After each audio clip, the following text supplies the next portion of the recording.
Members, good morning. We have a quorum. Let's get started. There are many items today. Two secretaries will be here to brief us on the policy initiatives in the policy address under their purview. Since the last meeting, no information papers has been issued. Agenda item 2. Briefing by the Secretary for Culture, Sports and Tourism on the Chief Executive's 2025 policy address. The papers have been issued to members. I now invite Secretary Ms. Rosanna Law into the meeting room as well as the government officials relevant. Those who'd like to speak, please press the button now. 局長，歡迎你，歡迎。 Welcome, Secretary.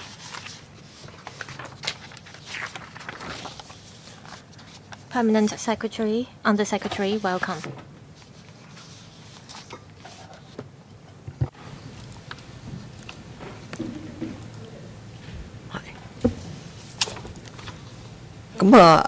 我哋而家咧就有5位議。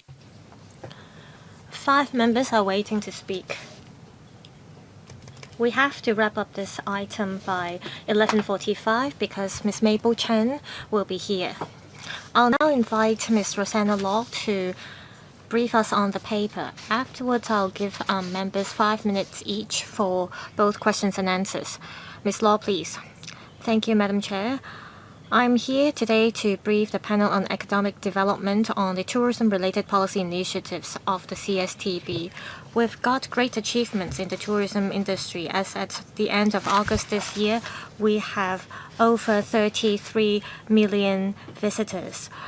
Compared to the same period last year, we saw an increase of 12%. Mainland tourists accounted for 25 million, and those who are not from the mainland, there were 7.65 million. So we saw an increase of 11 and 16% respectively on mainland and non-mainland visitors. So it shows that our policies initiatives are yielding results.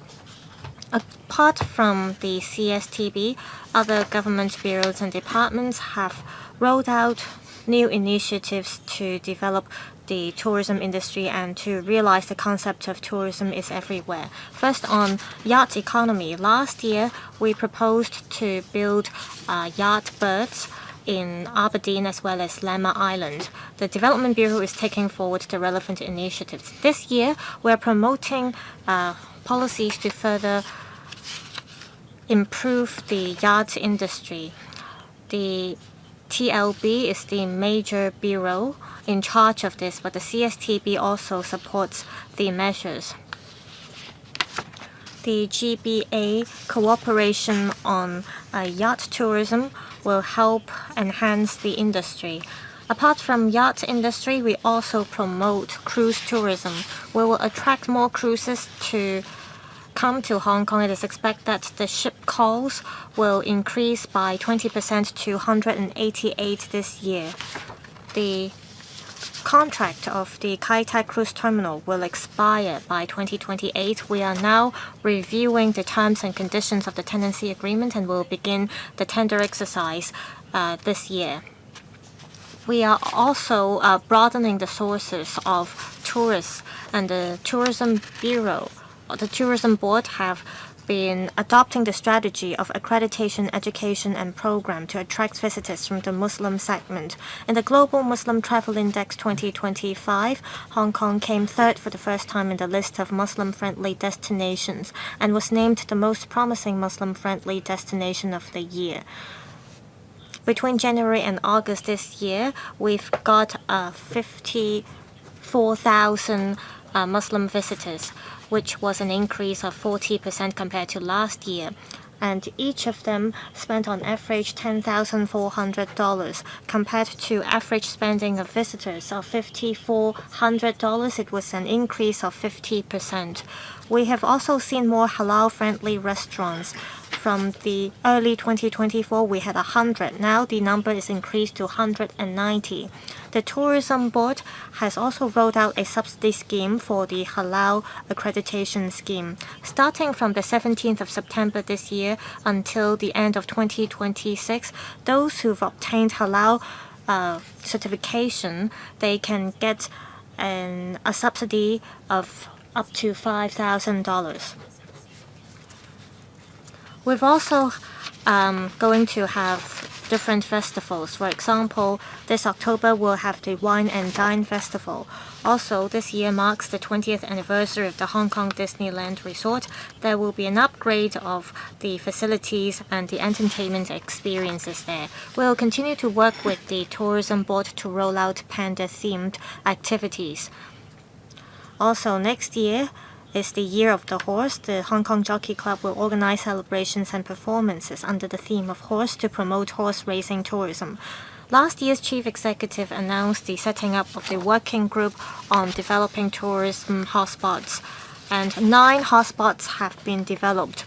We will develop floral gardens in 18 districts. We will also promote the Hong Kong's industrial brand tourism as well as other attractions such as the former Yau Ma Tei police station and Old Central. We'll also work with Shenzhen to develop the red tourism route of Chinese cultural celebrities rescue to enhance people's understanding of the history about the war against Japanese aggression. The policy bureaus, including EEB, the AFCD, as well as the HAD, will also roll out initiatives to promote tourism. We advocate the concept of everyone is a tourism ambassador, and we will roll out a new Outstanding Services Award scheme covering various tourist-related service industry, including retail, catering, and so on, to commend merchants and industry practitioners for their outstanding services and promote the hospitable culture through mass media. Integrating culture, sports, and tourism is our major direction. We will promote the development of the West Kowloon Cultural District to support the diversified development of arts and creative industries in Hong Kong. For example, Hong Kong is the only host city of Art Basel in the region, and we will continue to promote the event. Also, we will focus our efforts on hosting the 15th National Games. We are working with the relevant sectors to promote relevant tourism offerings and products. We will also leverage the advantages of having the Kai Tak Sports Park. For example, we have already reached a long-term cooperation agreement with Live Golf.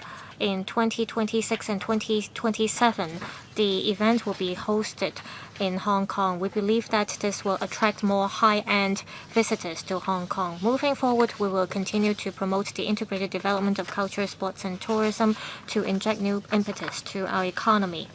Thank you.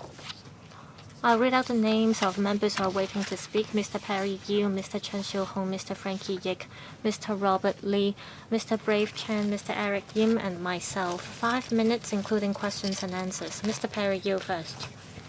Thank you, Madam Chair. I want to stress again that this year's policy address shows that the SAR government attaches a lot of importance to the tourism industry in Hong Kong, and it has taken on board a lot of our views. Secretary has also done a lot of work, and we have seen results. On developing new sources of tourists, we are working very hard to tap into the Middle Eastern market as well as the ASEAN market. We also want to build Hong Kong into a premium tourist destination. We want to promote cruise tourism and other types of tourism. While we try to broaden the sources of tourists, we have seen the commissioning of the 3-runway system. Well, this involves different government bureaus. The TLB wants to speed up the resumption of our aviation hub to attract more people or flights to use the Hong Kong airport.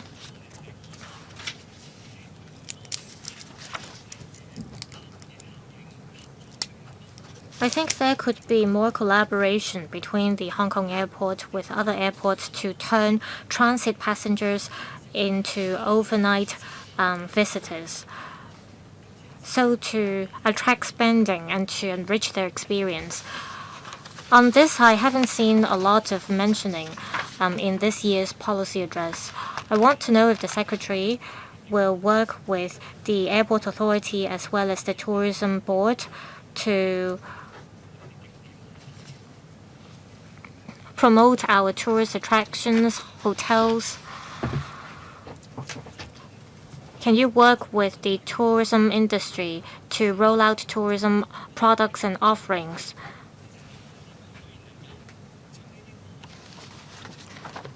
So that we can turn transit passengers into inbound travelers.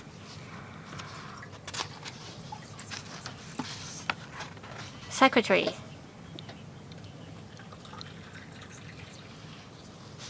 well, there's no mention about the transit passengers in this year's policy address, but it doesn't mean that we haven't done anything about it. The Airport Authority, after COVID, strives to become an international aviation hub in the world. We have many transit passengers in Hong Kong. Transit passengers who stay in Hong Kong for a few hours, they may go out to tourist attractions like the Disneyland as well as Onping 360. For those with a longer stay here, of course, they can travel further. As to whether we can turn transit passengers into inbound travelers, well, we have been promoting a lot of events such as concerts and special activities in hopes that we can turn transit passengers into inbound travelers. We're not just targeting transit passengers. For example, last year, the Wine and Dine Festival had a crossover project with cruises that berthed in the Kai Tak terminal. They brought cruise visitors to the Wine and Dine Festival. So we do hope to step up publicity of our events to transit passengers. If they want to go to the urban area, it only takes them 30 minutes if they take the Airport Express. Of course, we want them to stay here for longer. The Tourism Board is also leveraging technology to provide information. For example, we have the mega events calendar, which shows the events in the pipeline in the coming 12 months. And so you can easily search for events that are going to be hosted here. And for major festive seasons, there's also information about popular events. I suggest that the TIC can talk to the Airport Authority on what we can do with tour groups.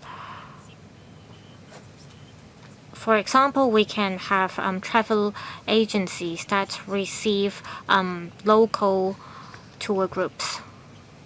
Mr. Chen Xiu-hong, thank you.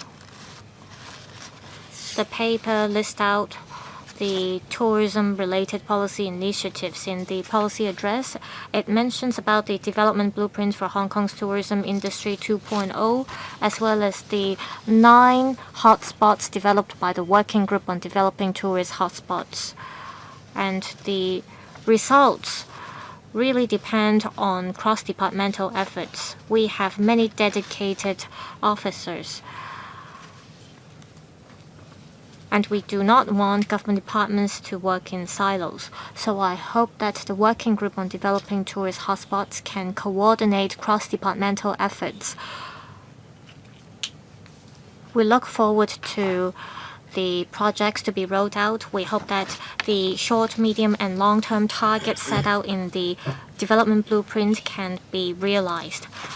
I'd like to make 2 points. First, on red tourism. I've always said that we need to learn more about our country and Chinese people. The government is promoting the red tourism route of Chinese cultural celebrities rescue, and details will be announced later. I think the government should work with the mainland authorities to roll out red tourism itineraries.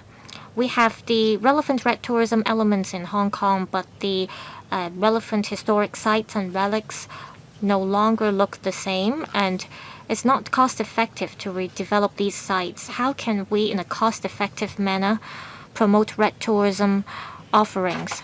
I suggest that the government, in existing architectural sites, put up signages.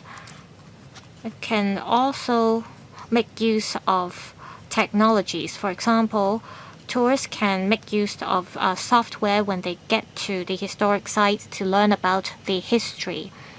But it involves a lot of departments. I heard that some departments ban the idea of putting up signages at historic sites. So in this regard, I'd like to know if this is cost effective. Will the Secretary promote this idea? Second,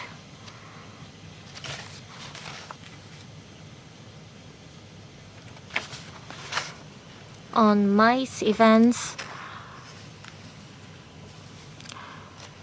they are very cost effective. Apart from the MICE incentive scheme, which was $500 million, it was very popular, and I wonder if the government will continue to roll out such a scheme to attract overseas visitors or MICE travelers. MICE travelers who come, they will stay for accommodation and catering, so it will bring a lot of benefits to our economy. I want to know if the government will continue to roll out the incentive scheme for recurrent exhibitions. Secretary. 做緊 Thank you. On red tourism, we are already working a lot on this issue. We have the red tourism route of the Chinese cultural celebrities rescue.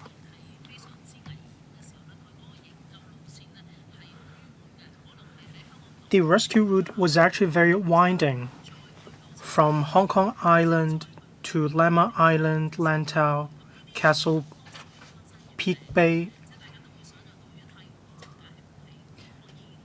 and it was very winding, and it wasn't easy at all.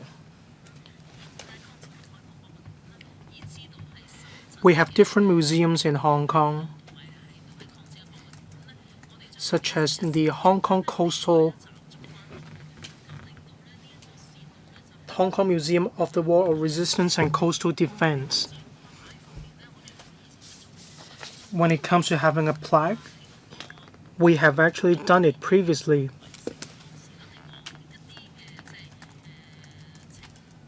Back then, there was a movie,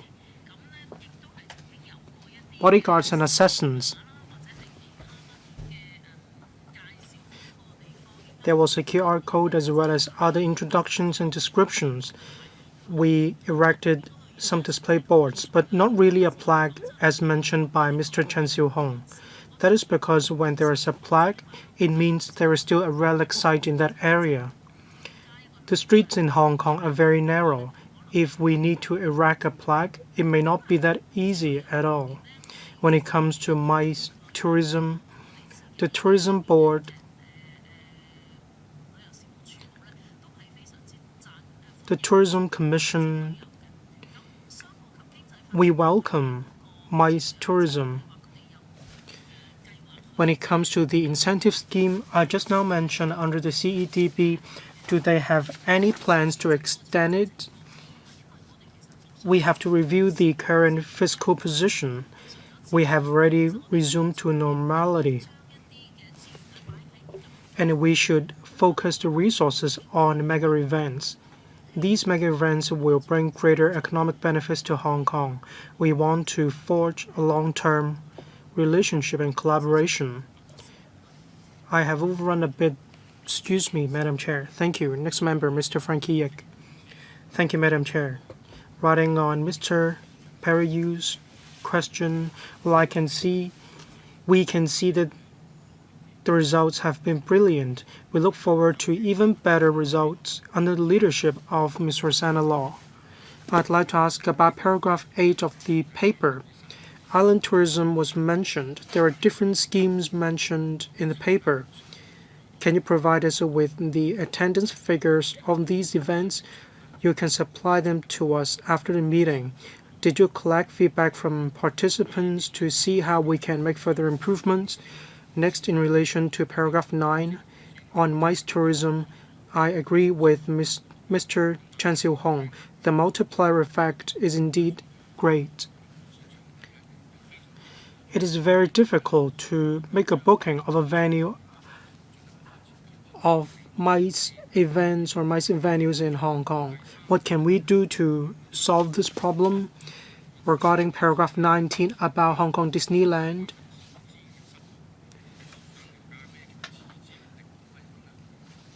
I'd like to ask what self-funded projects mean. Can you tell us more about self-funded projects? Regarding paragraph 24, that is the development of ecology plus tourism. Visitors to Hong Kong appreciate the transport network in Hong Kong. They can go to remote areas or the countryside within 1 hour. They can enjoy great scenery. I believe the Hong Kong government has promotion in this regard, but there is no promotional clip. Recently, I saw promotional materials about Xinjiang on CCTV. Can the tourism board send us promotional videos in this regard? If you have done so, please share the clips with us. We'd like to see the clips. Thank you. Secretary. Thank you, Madam Chair. Thank you, Mr. Frankie Yip. Well, definitely we can share the clips with you. About a decade ago, I was the Deputy Commissioner for Tourism.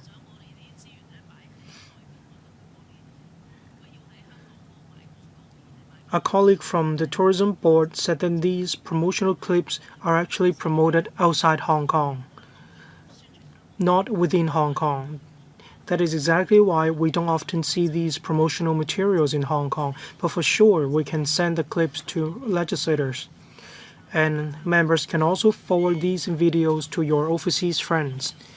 When it comes to island tourism, after the meeting, I can provide a written reply to give you more information. The Tourism Board definitely asked the feedback from participants. People find it quite good. Regarding MICE tourism, is there any long-term plan? As I understand, the CEDB has the scheme about the Phase 3 of the Hong Kong CEC. We do have a plan in mind, and we will have to liaise with the CEDB to give you more information. We have the cruise terminal. There are some shows and exhibitions. Regarding self-funded projects of Disneyland, there was a major expansion project of the Disneyland, say constructing one more hotel. We would have to come to the council to apply for funding. That is because it involves the injection of funding by shareholders.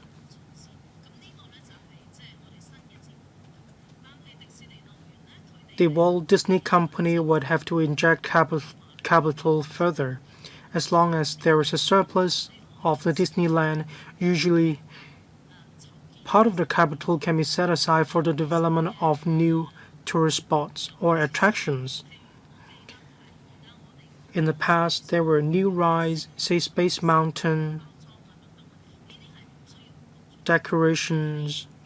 These didn't require injections from shareholders.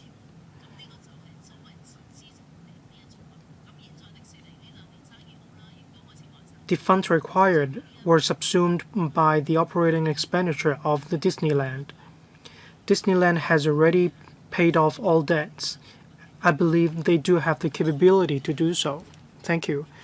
We have more members waiting to speak. Please be succinct. Next member, Mr. Robert Lee. Thank you. In the new policy address, we can see that the CSTB has made a lot of efforts in relation to the development of tourism. I'd like to highlight once again the need to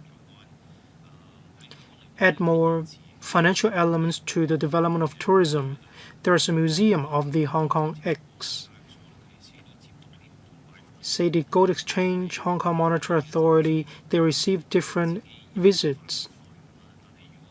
These are under their own purview.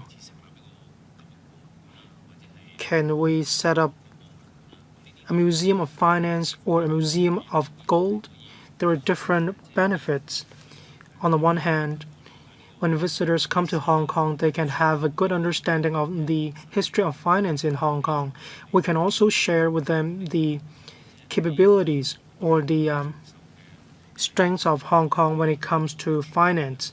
This will also help us drive the promotion of jewelry, financial innovation, and so on. We can draw reference from the New York City. When visitors go to New York City, they go to the Wall Street. There is the bull over there. There is also a large billboard outside Nasdaq. In Central, the headquarters of Hong Kong X has a strategic investment. Can we step up promotion in order to advertise the soft power of Hong Kong? We can promote this side of Hong Kong to visitors coming to Hong Kong. I'd like to ask whether the Secretary will consider setting up a museum of finance.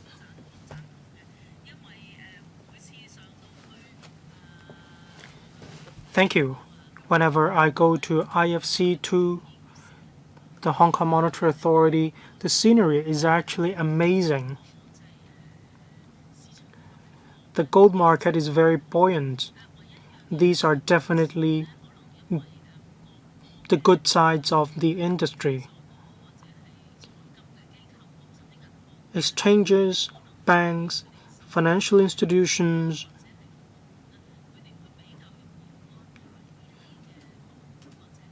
it's actually quite easy for them to arrange for tours for their clients and partners. There are two ways for us to make it happen. First of all, we can work with the Travel Industry Council. We can see if they are interested in arranging for tours to visit these museums or institutions. At the same time, I do understand, apart from a good itinerary, they would take into account business opportunities. Otherwise, it might be difficult for them to arrange for tours. For visitors interested in the Museum of Gold and Finance, these are specific targeted tourists or clients. Can we set a quota for the tours in tourism, any online booking quota? I'm happy to further discuss it with Mr. Robert Lee.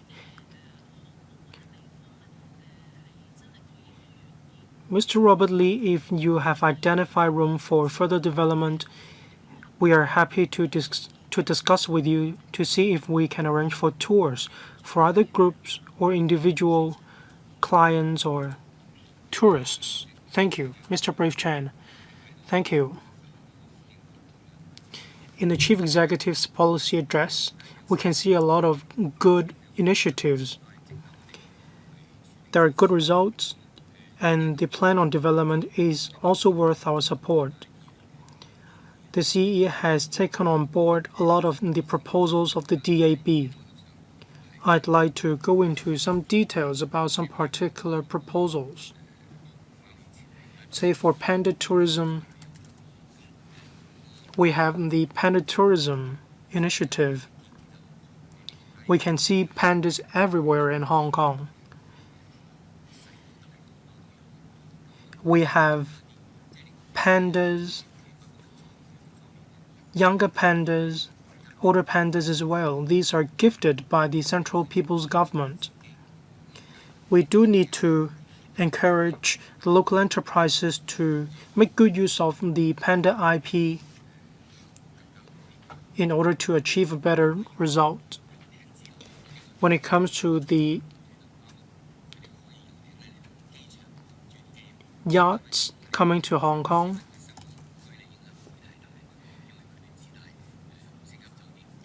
there are five-star hotels in Hong Kong. When these yachts come to Hong Kong, there would be minimal impacts on residents in Hong Kong as they come to Hong Kong through the sea routes. When it comes to customs clearance, facility maintenance, we need to provide a well-rounded service to yachts so that we can attract more high-end tourists to come to Hong Kong. This is one of the ways to promote high-end yacht tourism. When it comes to travel arrangements for yachts, we need to put in more efforts. When it comes to Muslim tourism, will the Secretary consider going to the Belt and Road countries or the Muslim countries to start a promotion so that when they come to Hong Kong for visits, they will feel that they are at home?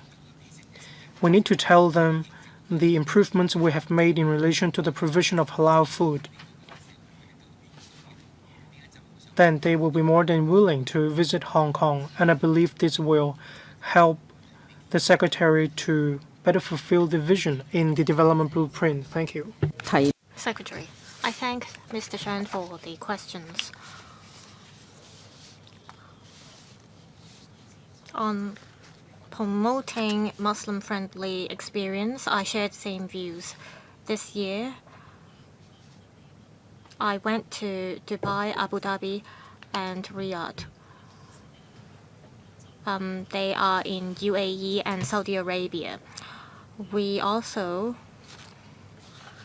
took part in the Arabic travel market with the tourism board. It is the biggest annual travel exhibition in Dubai. We also set up booths there. Dozens of organizations helped promote the hotels and tourism destinations as well as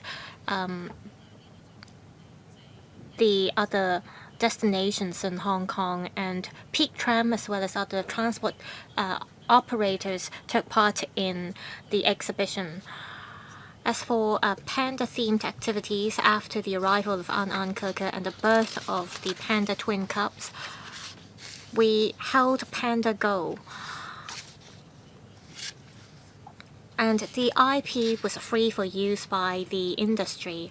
I also saw that the industry developed their own products, even though they might not be IPs. They make use of their own creativity to develop their own products on Panda. The Panda Go event already concluded, and it was very well received. I noticed that the hotel industry, they rolled out food products like cake and coffee, and they developed their own panda-themed brands and merchandises. If there is the need, we will definitely see how we can help promote the panda IP. As for the northbound and southbound travel scheme for yachts, we are working with other government bureaus and departments. As you can see from the policy address, we are rolling out a series of initiatives. I believe Ms. Mabel Chen, the Secretary, will tell you more in the second half of the meeting.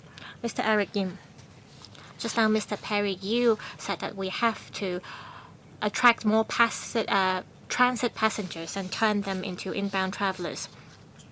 Just now, Ms. Law mentioned that the government will strive to keep transit passengers here.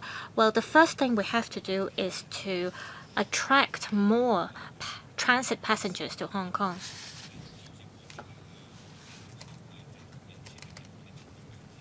The 240-hour visa-free scheme of our country has been expanded to 54 countries and 60 ports, but it has not been extended to the Hong Kong and Shenzhen ports yet. For transit passengers to travel to destinations around the world.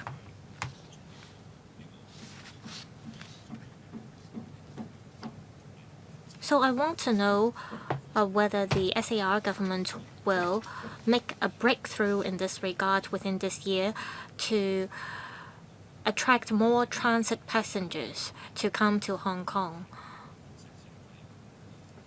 Also, many mainland cities are rolling out the AI light shows to attract visitors. We also have our light shows at the Victoria Harbour in Hong Kong. Visitors can have a boat ride and appreciate the light shows. In Guizhou, there is recently a new bridge. And a light show is rolled out to attract visitors to go to Guizhou to appreciate the scenery at the bridge. So my question for the CSTB is whether there are any plans to roll out new light shows with new innovations at the Victoria Harbour. Secretary, the 240-hour visit-free transit policy, we will continue to ask the central authorities to roll out facilitative measures. We will see whether we will see the right timing to have the policy cover Hong Kong. So please rest assured that we will continue our work in this regard. As for the question about light shows,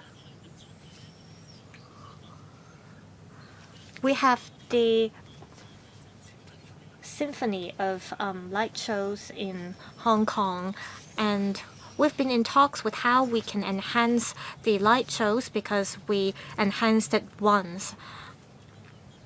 I am taking this very seriously, and like the member said, I think there are other ways for us to stage light shows during night time at the Victoria Harbour to attract visitors.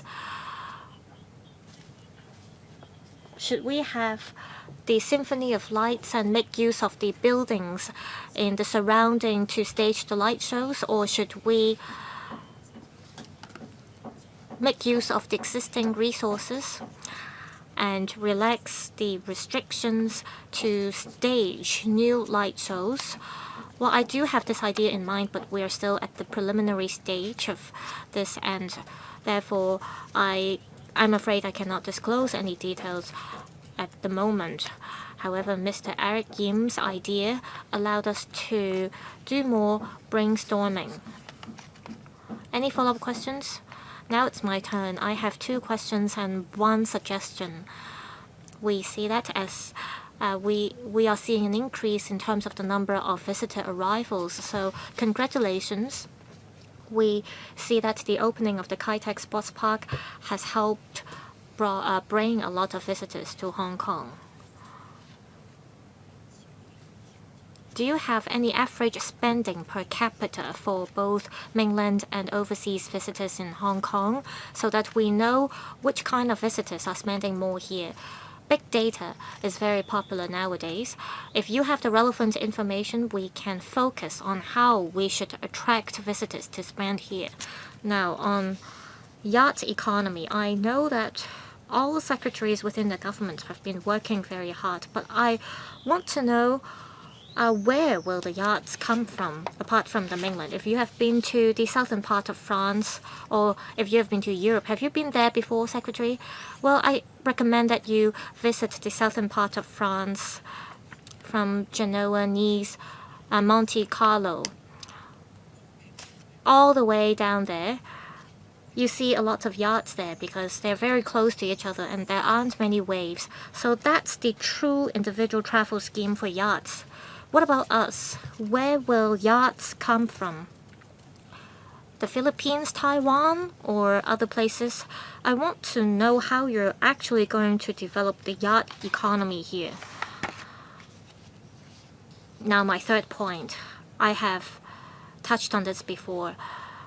you have 10 members sitting on the tourism board, 2 bankers, 1 lawyer, and the lawyer is sitting on various boards now. The lawyer is very busy. And over the past 10 years, we haven't had any foreign people sitting on the tourism board. Not just the tourism board, for the other committees as well, you should consider inviting people from the business sector to join the board. They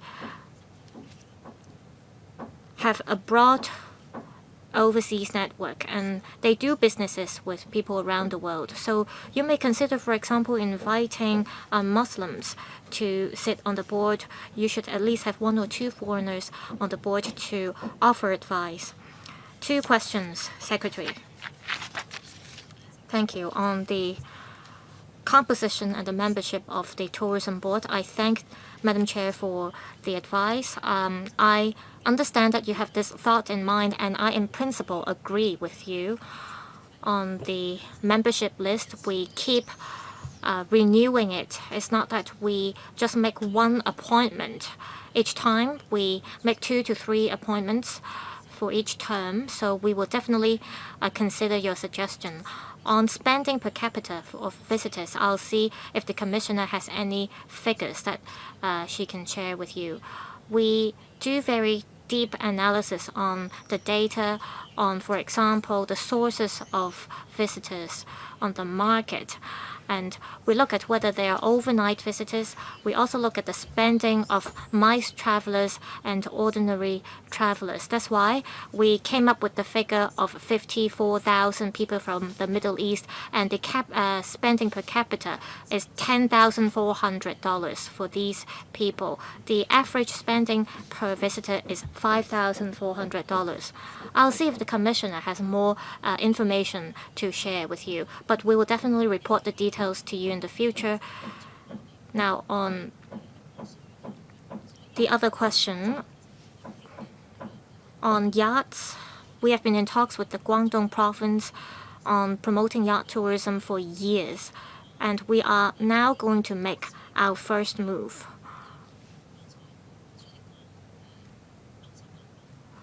Madam Chair mentioned about the southern part of Europe, Italy and France.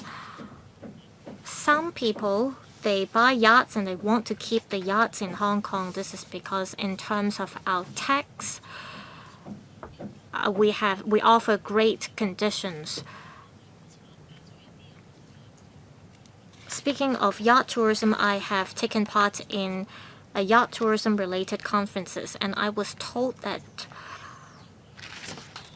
people are willing to come if they can get the license, and they can perhaps rent a yacht here, and if they have the captains here, they can enjoy yacht tourism here. These people may come from the Belt and Road region or the inland part of the mainland. So if we have the supporting measures, it will be very appealing for them. Commissioner, anything to add, or will you provide the statistics after the meeting? If there isn't enough time, we can provide the information later. Yes, I will be brief. On visitor arrivals for overnight visitors, the spending per capita is $5,400. This is similar to the figures we had last year.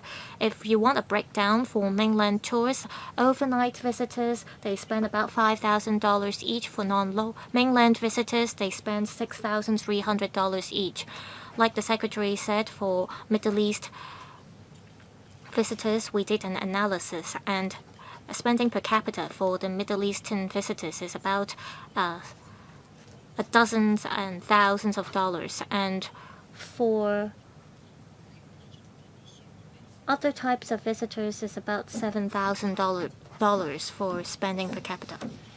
Mr. Sunny Tan. Good morning, Secretary. You have taken on board the BPA's comment on subsidizing restaurants to get halal certification, and this helps promote Muslim tourism. The industry recently rolled out the Q-Mark halal certification scheme. I believe the government will continue to work with the sector to promote halal certification, to encourage more restaurants from the catering industry to build ourselves into a Muslim-friendly destination. On the other hand, I'd also like to thank the government for attaching importance to the textile and apparel industry. For 3 years in a row, you have mentioned about the staging of Fashion Design Week and fashion shows. I think fashion is a very important language and a cultural carrier. I think there should be more crossover between fashion and culture. There should be a cross-sectoral collaboration to help promote our soft power. And this is also in line with the mega events plus tourism concept in the policy address. I hope that there could be more support from the government. 主席，多謝陳 Secretary, thank you. Regarding halal certification, definitely we'll work hard to promote halal certification. Chief Executive, Secretaries of Departments and Directors of Bureaus, all of them visit the Middle East and we have forged quite good relationships. There is a halal certification scheme, and in August this year, 4 teams from Saudi Arabia came to Hong Kong. These athletes were immensely popular in Hong Kong.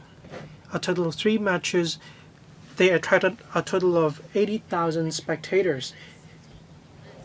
They visited the 2025 Saudi Super Cup. They went to this match. The textile industry is a traditional industry. Just now I visited Korea. Just the day before yesterday. In Seoul, I went to a popular tourist spot. There was a fashion show and a fashion festival.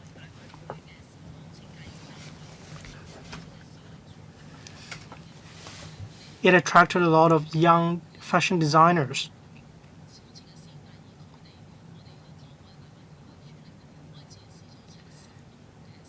Hong Kong and GBA showed a total of 70 fashion outfits.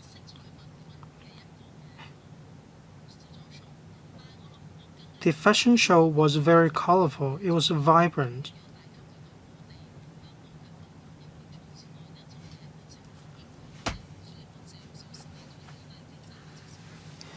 Well, people are interested in the vibrancy of Hong Kong.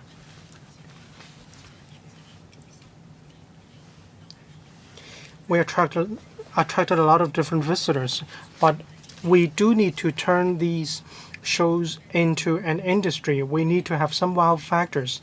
We need to attract people. Do we have sufficient factories? Can they support mass production? Can they produce products to establish a brand? Is that just an individual brand, or is it a company-based brand?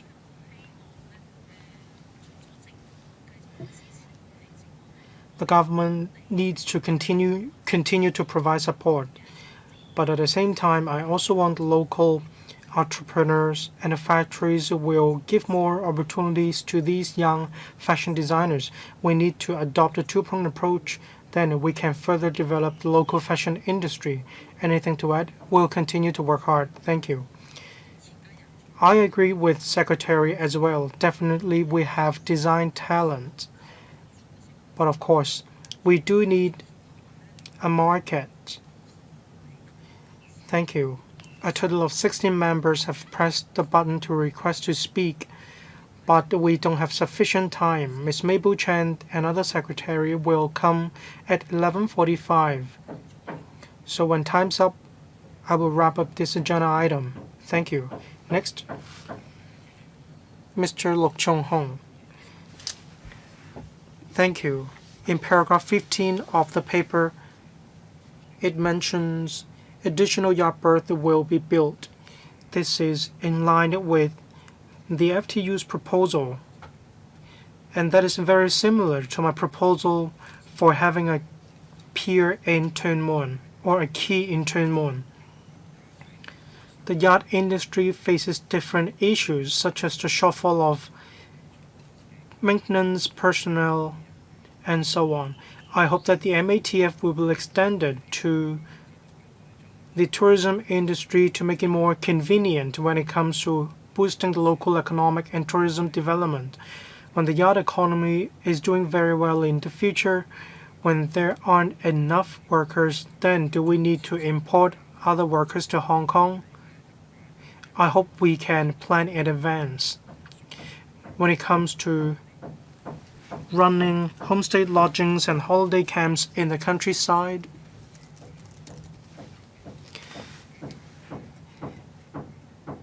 there are a lot of different restrictions. Basically, they are down to the hotels and guest houses ordinance.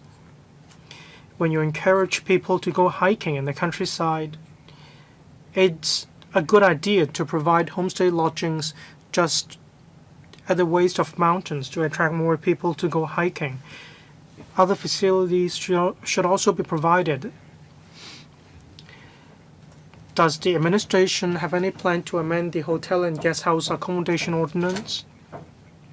Or will specific or dedicated legislation be drawn up, just like the Northern Metropolis? I believe barriers will have to be removed in order to provide facilitation for the industry. Secretary. Well, Madam Chair, I can only answer in brief. When it comes to homestay lodgings and holiday camps in rural areas, the HYAB and the Development Bureau are working hard in parallel to make it happen. The HYAB is looking into the hotel and guest house accommodation ordinance to identify areas for removing red tape. When it comes to the Development Bureau, they are considering renting an entire block as a homestay lodging unit. For existing villages, can qualities be added to the villages? They are racking their brains in this regard. From our perspective, we welcome a wider array of lodgings to enrich the travel experience of visitors. This is in line with our direction. When it comes to the MATF, this is under the purview of the TLB Transport and Logistics Bureau. But of course, if it touches upon the tourism portfolio of our bureau, of course, we support it. Mr. Makuluk, thank you. I do understand tourism straddles different portfolios.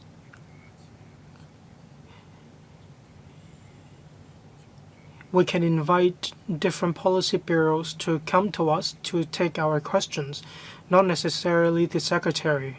Probably the permanent secretary or the deputy secretary may be able to answer our questions. We do need more supporting facilities to make it happen and to realize our goal. Secretary, if there is a dedicated discussion item for the topic just now, definitely I will invite the relevant policy bureaus to come to the panel to answer members' questions, and they will also actively take part in it. In the interest of time, I will let Mr. Ambrose Lam and Mr. Michael Tin ask questions. Afterwards, we'll wrap up this agenda item. Ms. Mabel Chen, the Secretary for Transport and Logistics, is waiting outside. Thank you, Mr. Ambrose Lam. It's not really a question, it's a suggestion. I agree with Madam Chair. We need to identify targeted tourists. We need to invite members from a particular field to be a member of the tourism board. We have a lot of good software.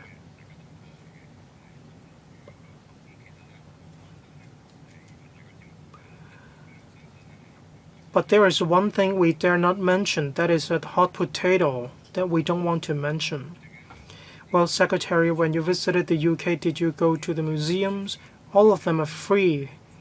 There is no admission fee. They are suffering losses, however. But these museums are always packed full of people. The West Kowloon Cultural District museums, the most important thing is that we can attract tourists. We don't necessarily target making profits. Thank you. The West Kowloon Cultural District will be covered under another panel. We're going to discuss it tomorrow at another panel meeting. We are all about the integrated development of sports, tourism, and culture, so the West Kowloon Cultural District is top of our mind as well. The WKCDA is having a loss of $700 million, and we aren't asking the authority to make profits immediately. That is not realistic either. The administration has been supporting the development of the West Kowloon Cultural District. I have made it very clear. Even if we aren't aiming at profits, we need to take an industry-led approach to manage the West Kowloon Cultural District. Under the LCSD, the same approach is adopted. That's why in this policy address, we proposed the introduction of commercial elements in a flexible manner. Different programs featuring commercial elements should also be considered.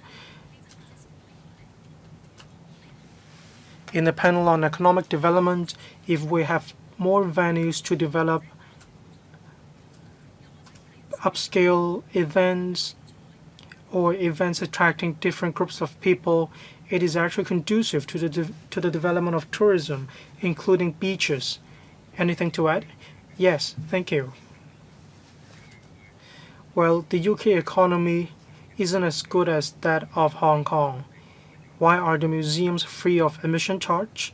Well, $700 million isn't really a huge amount of money.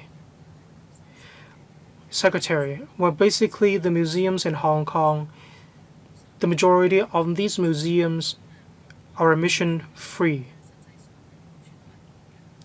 The vast majority of the LCSD museums are free of charge when it comes to admission. We do understand very clearly that museums development requires the input of the government, say injections of capital. Thank you, Mr. Michael Tin.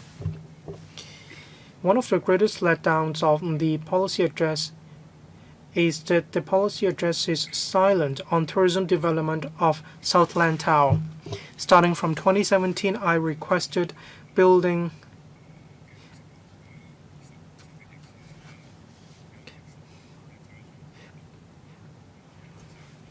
a racing court in Sunny Bay. I've been talking about this for 8 years, and I'm not expecting any miracle.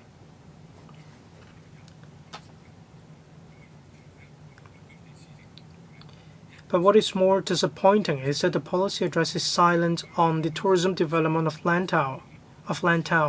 In Shenzhen, there is Mui Sha Resort. The beaches are 2.6 km with a total of 6 hotels. Our beaches are longer at 3 kilometers. We have good environment. We have good water quality. The beaches are pristine. There are a lot of good facilities in Shenzhen, and the transport between Hong Kong and Shenzhen is getting better and better. It's getting more convenient than people in Hong Kong will head north for consumption. The policy address is silent on South Lantau. Why is that?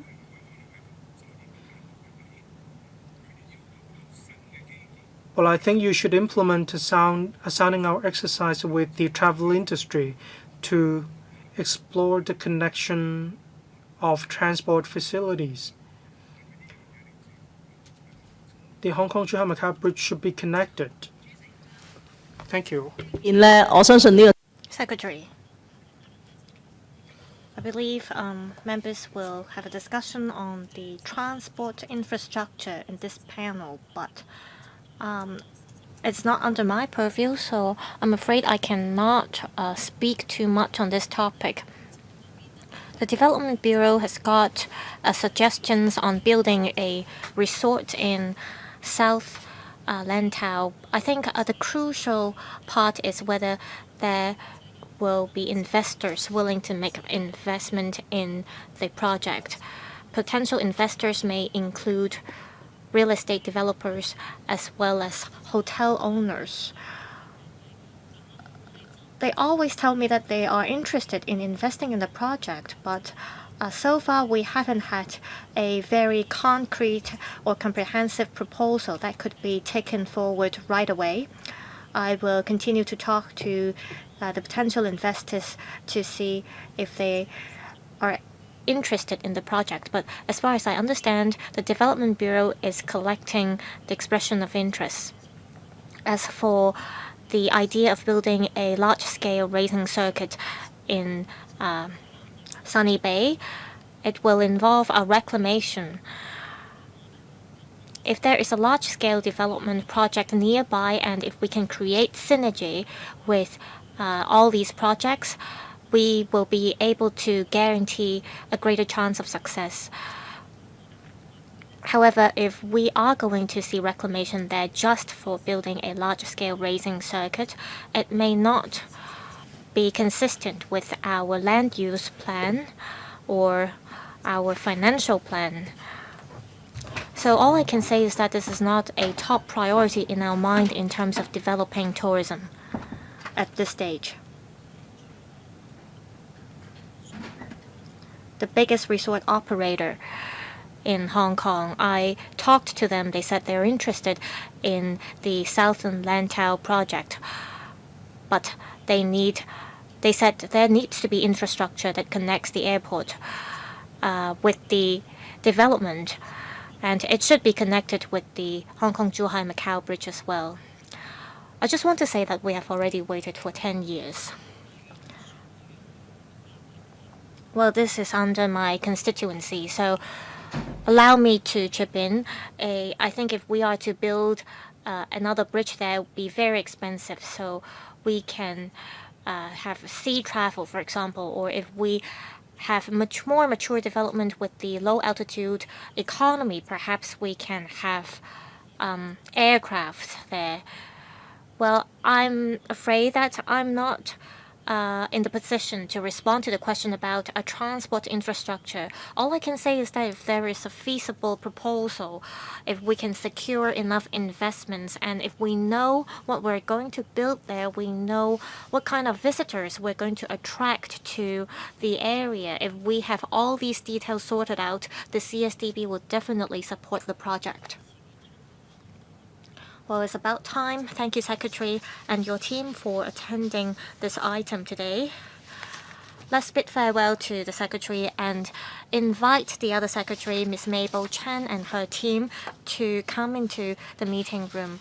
Members who'd like to ask questions, please press the button.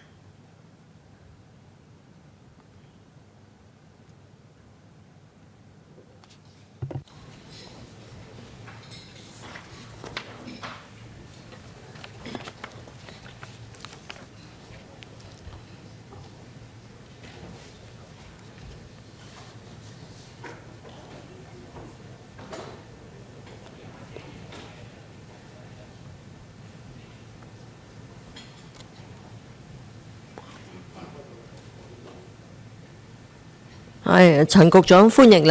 Welcome, Ms. Chen and your team.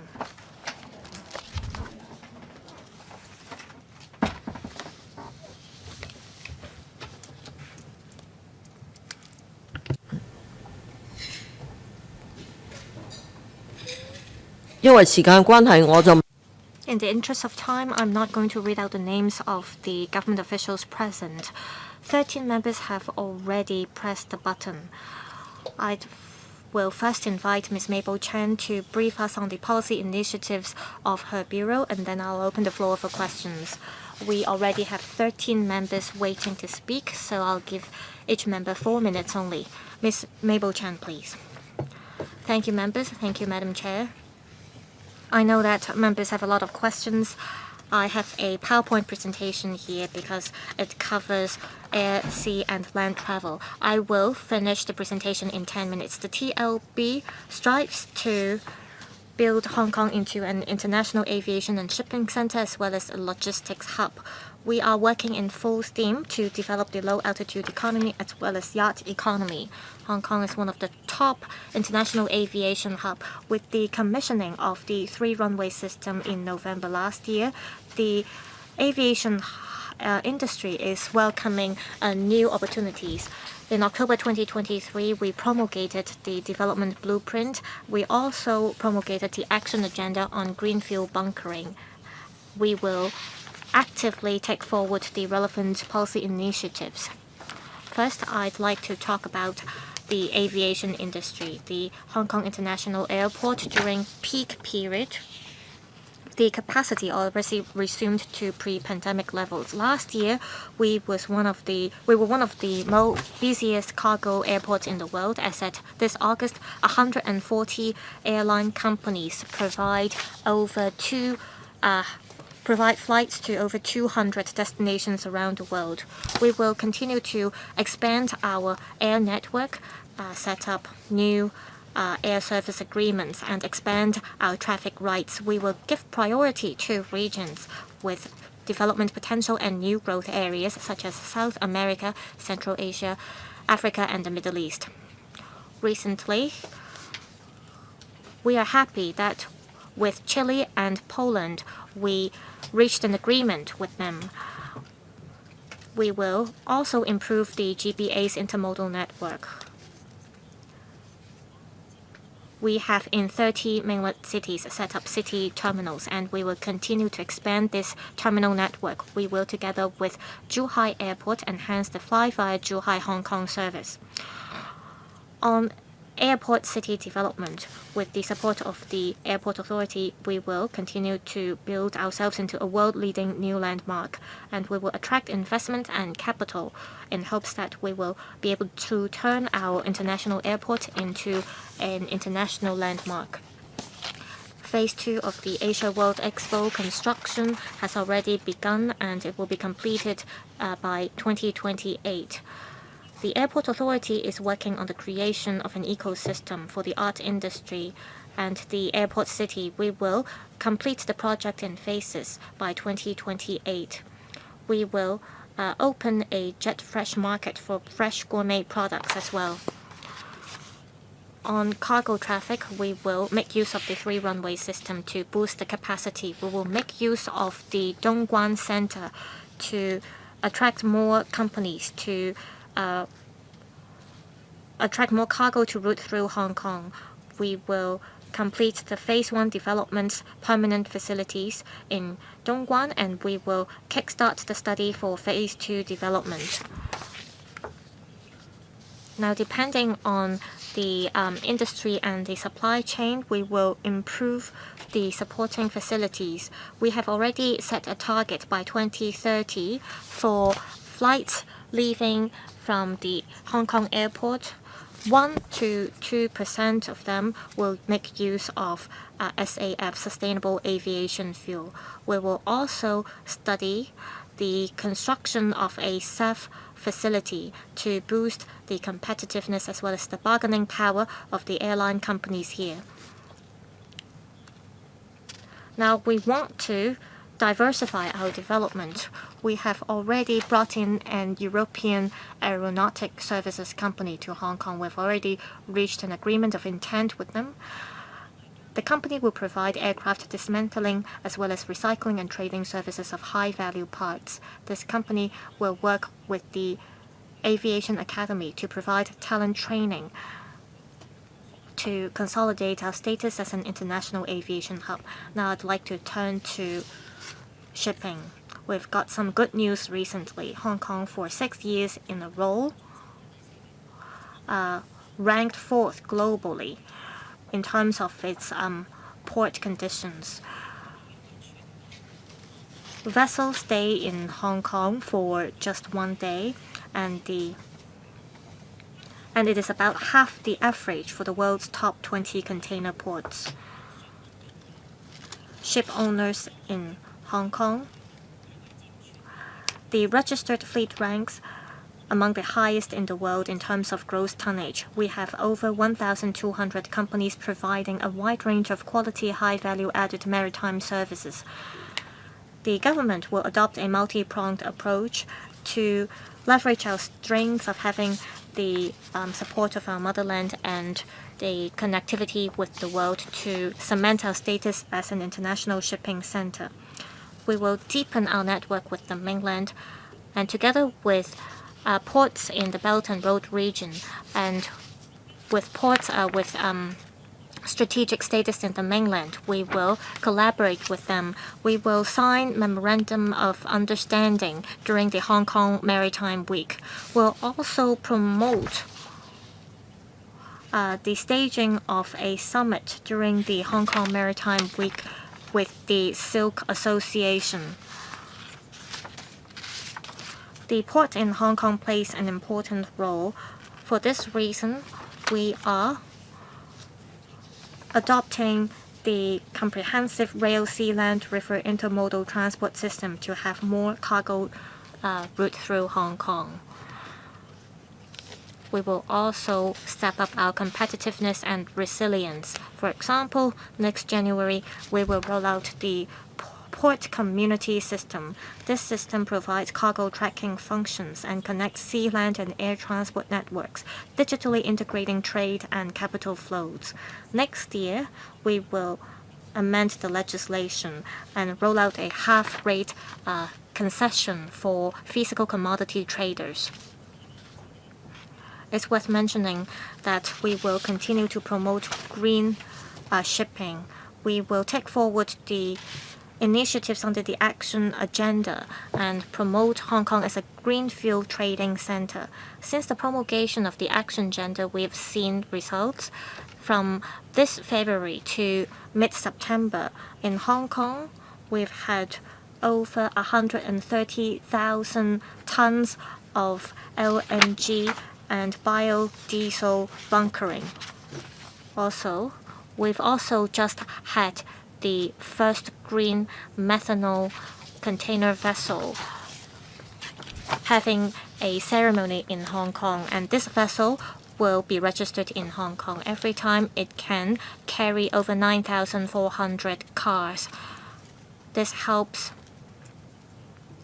to export different EVs to European countries, including Italy and Spain, as well as the UK. This is very meaningful to the development of our logistics center. In future, we will continue to step up the storage capacity as well as bunkering efficiency. We will promote Hong Kong into a place with a comprehensive green fuel supply and industrial chain. Will also improve this chain.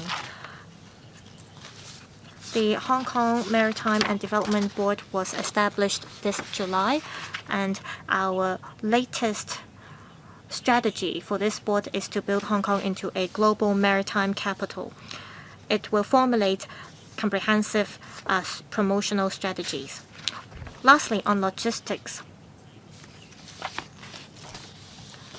we have to cement our status as an international center, and this year we will release the findings of the planning study on the development of modern logistics clusters in the Hung Shui Kiu Hajun New Development Area this year, and we will invite expressions of interest from the industry next year and draw up tender conditions. Now, finally, I'd like to talk about the development of two new economies. First, low-altitude economy. In the coming year, that is 2026, we will formulate an action agenda on developing low-altitude economy. We will formulate civil aviation legislation and the relevant regulatory framework. We already have 38 regulatory sandbox pilot projects under the scheme, and all of them will be completed and implemented this year. The low-risk projects will undergo testing in places with low foot traffic. We are confident that these projects will be able to be regularized and commercialized. We will roll out the advanced LAE regulatory sandbox pilot projects to cover application scenarios that are technically more complex.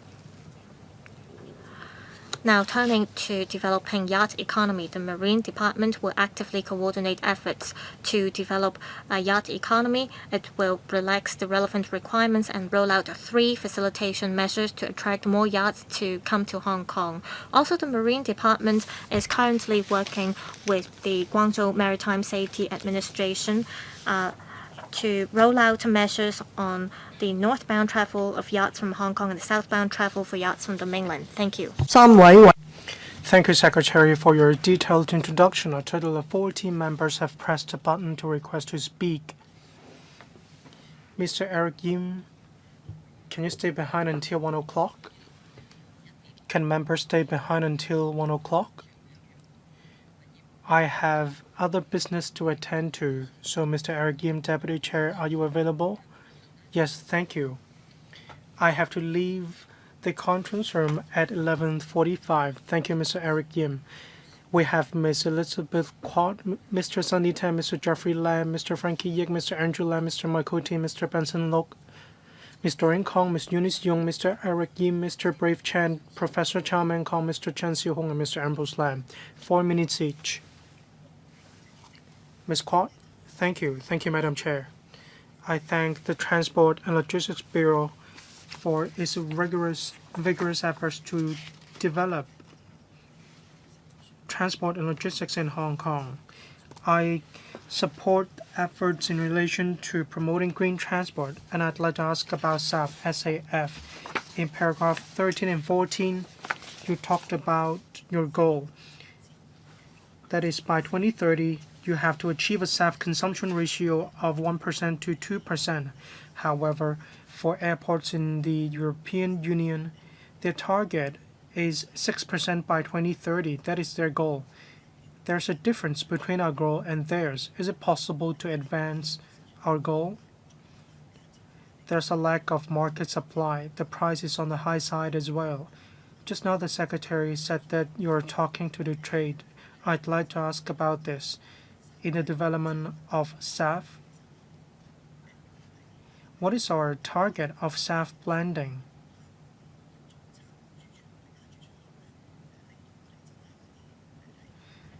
Do we aim at making Hong Kong a port for storage, blending, and so on that will enhance the competitiveness of the Hong Kong International Airport?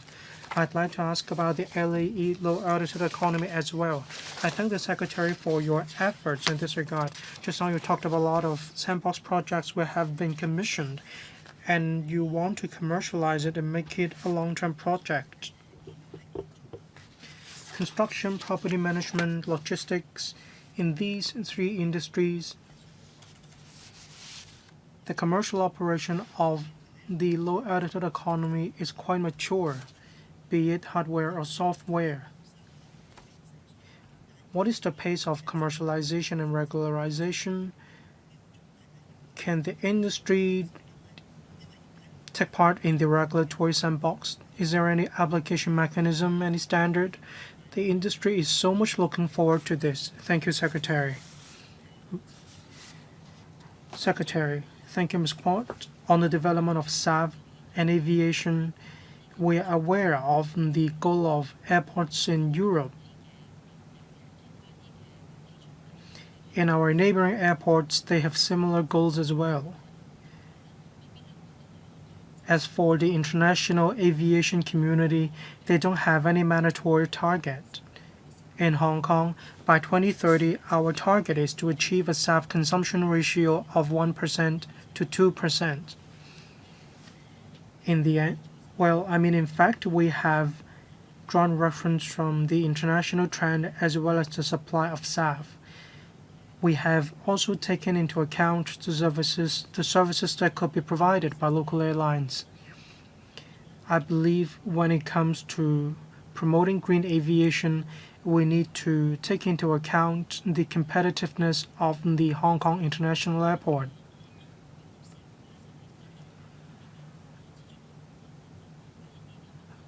Regarding SAF blending facility, is it possible to quicken the pace of the development of the SAF blending facility? We will take a more proactive approach. We'll have to see whether it is possible to advance the target of 1% to 2%. Turning to the LAE, low altitude economy, I thank Ms. Quad and other professionals in society for their efforts to promote low altitude economy. When it comes to regularization and commercialization, Ms. Quad made a very good point. Logistics, property inspections, the construction industry, these have good and mature conditions. The Civil Aviation Department is going to issue some guidelines. These guidelines will be published to the public. The industry and organizations can streamline their applications. We will accumulate experience in the sandbox and we can share our experience with the public. We will make our guidelines simple and easy to understand. Mr. Sunny Tan, thank you.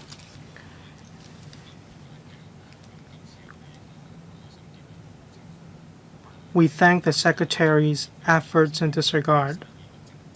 Well, when it comes to aircraft dismantling and recycling, I believe this will help Hong Kong a lot. This will also drive local economic development. Regarding yacht economy, I have been taking the initiative to communicate my ideas to the administration. As for the Dongguan Park of the Hong Kong IA, I'm concerned about its development. The Phase 2 facility study will be started this year. I'd like to know the progress. How are you going to work with the Dongguan unit? Not just logistics, I mean, but also other high-end or high-value services. Hong Kong is a logistics center. We do have the competitive edge for vaccines, pharmaceutical products, agricultural and fisheries products. I believe we can become a regional center in these aspects. So how can we give full play to our advantage so that we can plan better when it comes to cold chain management and high-value goods, products, facilities? Thank you. Secretary, I thank Mr. Sunny Tan for your efforts. Just now, Mr. Tan talked about the Dongguan Center of the Hong Kong IA. At the end of this year, the Phase 1 permanent facility of the Dongguan Park will be completed. We have already accumulated some experience. This experience helps us plan ahead. We can prepare for the Phase 2 development of the Dongguan Park. We want to attract more high-value cross-boundary e-commerce as well as delivery service facilities. When it comes to the Phase 2 permanent facility studies, we want to tap the pulse of the industry.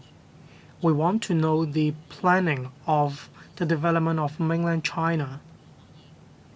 These can be incorporated into the study of the Phase 2 facility study.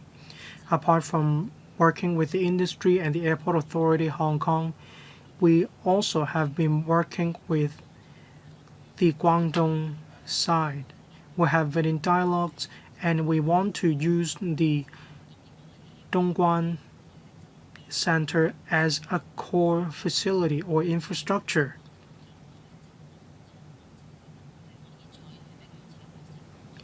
We want to adopt a more strategic approach on a G2G level. This will better help us with the study of the Phase 2 permanent facility. We can adopt a more forward-looking vision,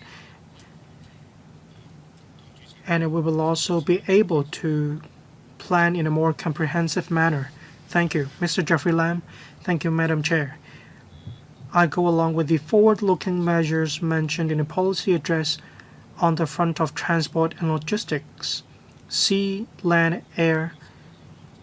We have a wide range of measures covering all these aspects. All these help Hong Kong to be developed into an more enhanced international shipping center.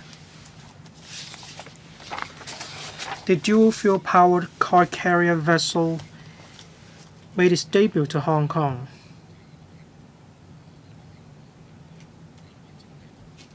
Hydrogen and methanol aren't just applicable to vessels. It can also apply to the aviation sector. We always talk about infrastructure-led. The policy address also talks about the infrastructure in the Northern Metropolis. I hope departments will work together to expedite the progress in the Northern Metropolis. We need to have utilities.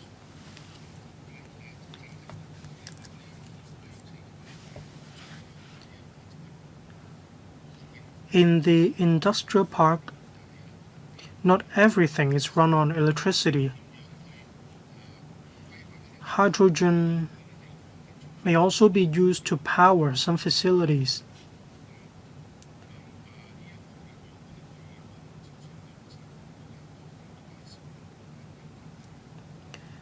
We can tell interested enterprises and companies about this.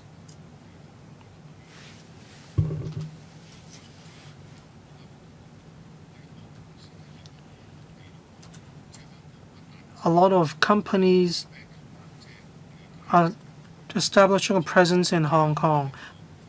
They say, "We're back."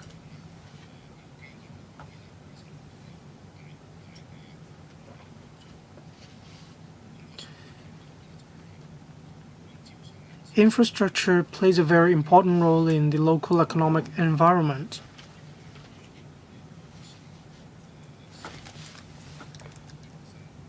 The Hong Kong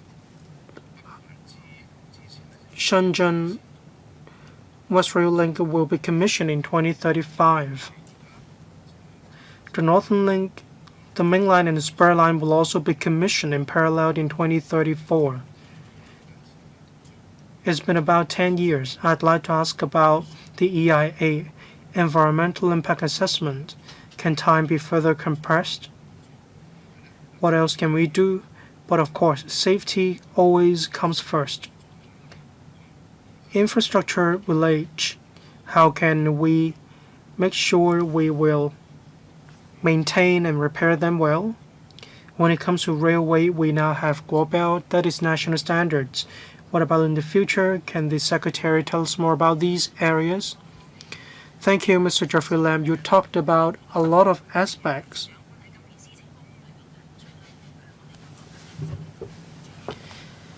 The CE said in a policy address that the local economy is in the stage of transformation or transition. We need to focus on attracting enterprises and investments. Hong Kong can act as a good platform to attract overseas or mainland enterprises to establish a presence in Hong Kong. Based on the cross-boundary railway projects you mentioned just now, statutory procedures such as EIA are being conducted in parallel. We don't wait until organizations establish a presence in Hong Kong before we kickstart these assessments. In relation to national standards, that is Guobao, we will also facilitate the development of these standards. Regarding Northern Link Main Line and Spur Line as well as other railway projects, we will make sure these projects will be able to use the national standards as well. Next, Mr. Frankie Yek. Thank you. The policy address mentions a lot of different initiatives when it comes to transport and logistics. Since Secretary Ms. Mabel Chen took office, we can see a quickened pace.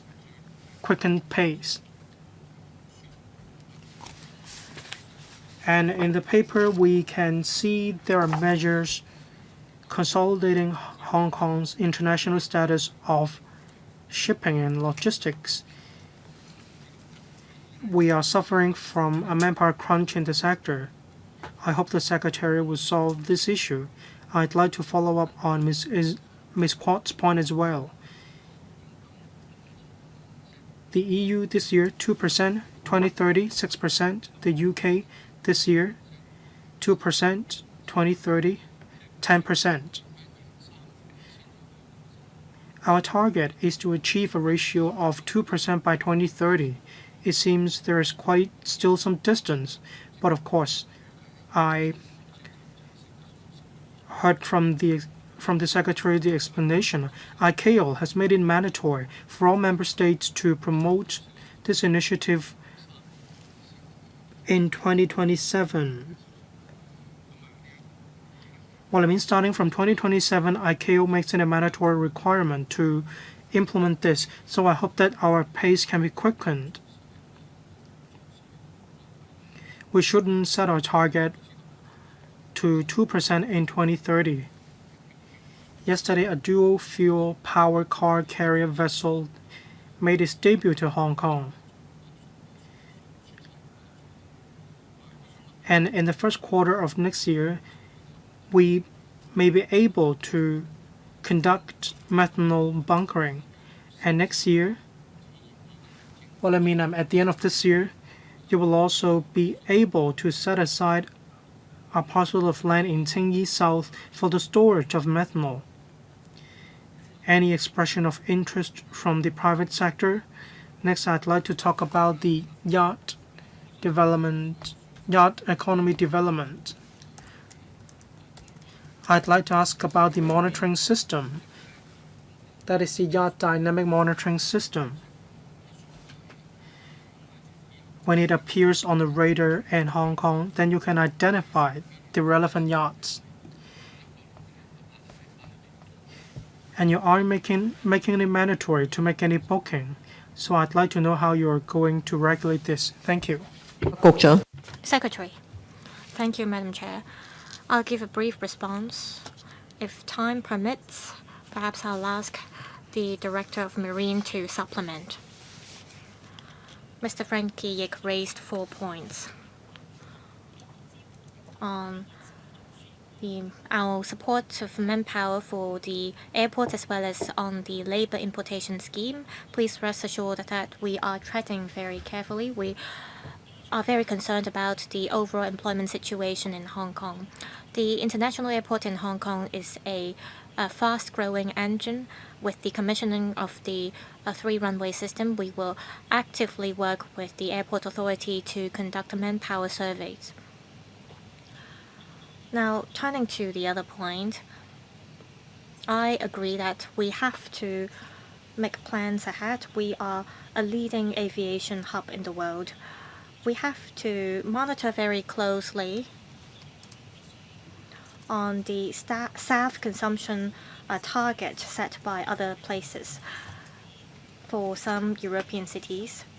Well, actually, for Singapore, for example, the target is not as aggressive as that set by Europe. We have to maintain the competitiveness of our airport. By 2030, the ratio of SAF used by our planes will be 1 to 2%. We will also have to look at the cost of SAF bought by airlines companies, and we also have to make sure that the SAF blending facilities will be able to provide enough supply. In this regard, we will work with the sector. Now, on methanol bunkering, we will take 2 actions. Very soon, in mid-October, we will introduce a subsidiary legislation to let go for positive vetting. We will provide tax concessions for vessels that make use of methanol as a fuel. This will attract more vessels that make use of methanol to come to Hong Kong. Also, in southern Chengyi, we are reserving a land for greenfield storage. We have just invited relevant stakeholders to submit expression of interest. We have got 5 inquiries from the sector. That means there are interests in the industry, and I believe that it is very appealing for the industry. As for yacht economy, we do not have the system for Tier 2 vessels. We hope that the relevant equipment could be installed for these vessels. As for those who have made the appointment or reservation, we hope that they can make use of our berths. Thank you. Mr. Andrew Lam. We are focusing our attention on the development of the northern metropolis, and at the same time, we focus our attention on, for example, logistics industry, which are of strategic importance. So we are bringing in a company to provide aircraft recycling businesses. This helps improve the industrial chain and the development of the airport city. Now, going back to the point about logistics,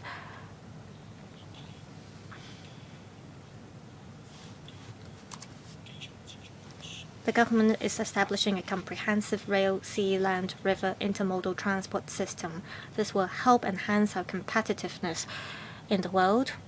How can we make good use of this system? It depends on our connectivity with the Pearl River Delta or the other cities in the west.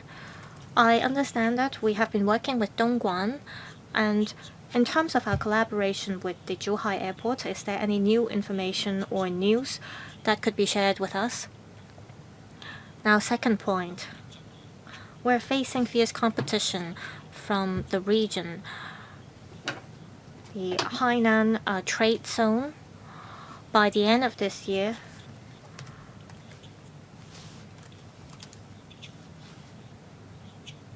will close customs. Will there be any collaborative plans with Hainan to tie in with the development of our country? Secretary, I thank Mr. Lam for the questions. In terms of developing our logistics industry and the development of the airport city, we are working in full steam. On establishing a rail, sea, land, river intermodal transport system, apart from attracting more cargo, we want to enhance our competitiveness and expand the coverage of our network. We're not losing guard on our air traffic network.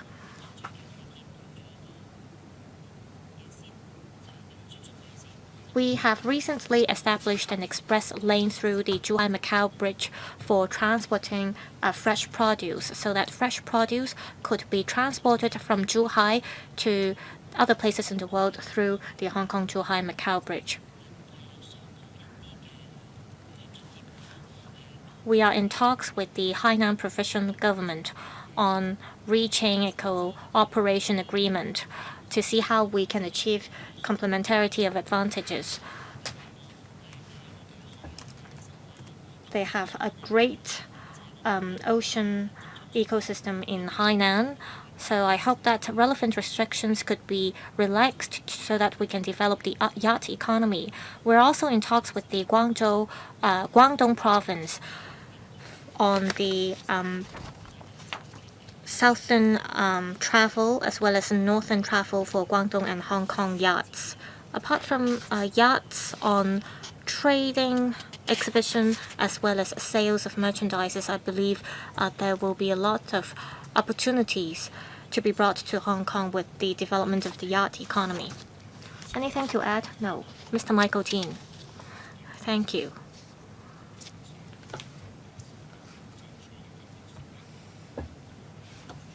By November this year, there will be the automated car park at the Hong Kong port of the Hong Kong-Zhuhai-Macau Bridge. This will facilitate the southbound travel scheme for Guangdong vehicles. Secretary announced that there will be 100 quotas for Guangdong vehicles to come to the urban areas in Hong Kong. How much will that benefit the economy in Hong Kong? To benefit Hong Kong, well, for the first 8 months this year, there are about 3,000 vehicles from Hong Kong going to the mainland. That means to keep the spending here, we should have more or less the same number of vehicles from Guangdong to Hong Kong.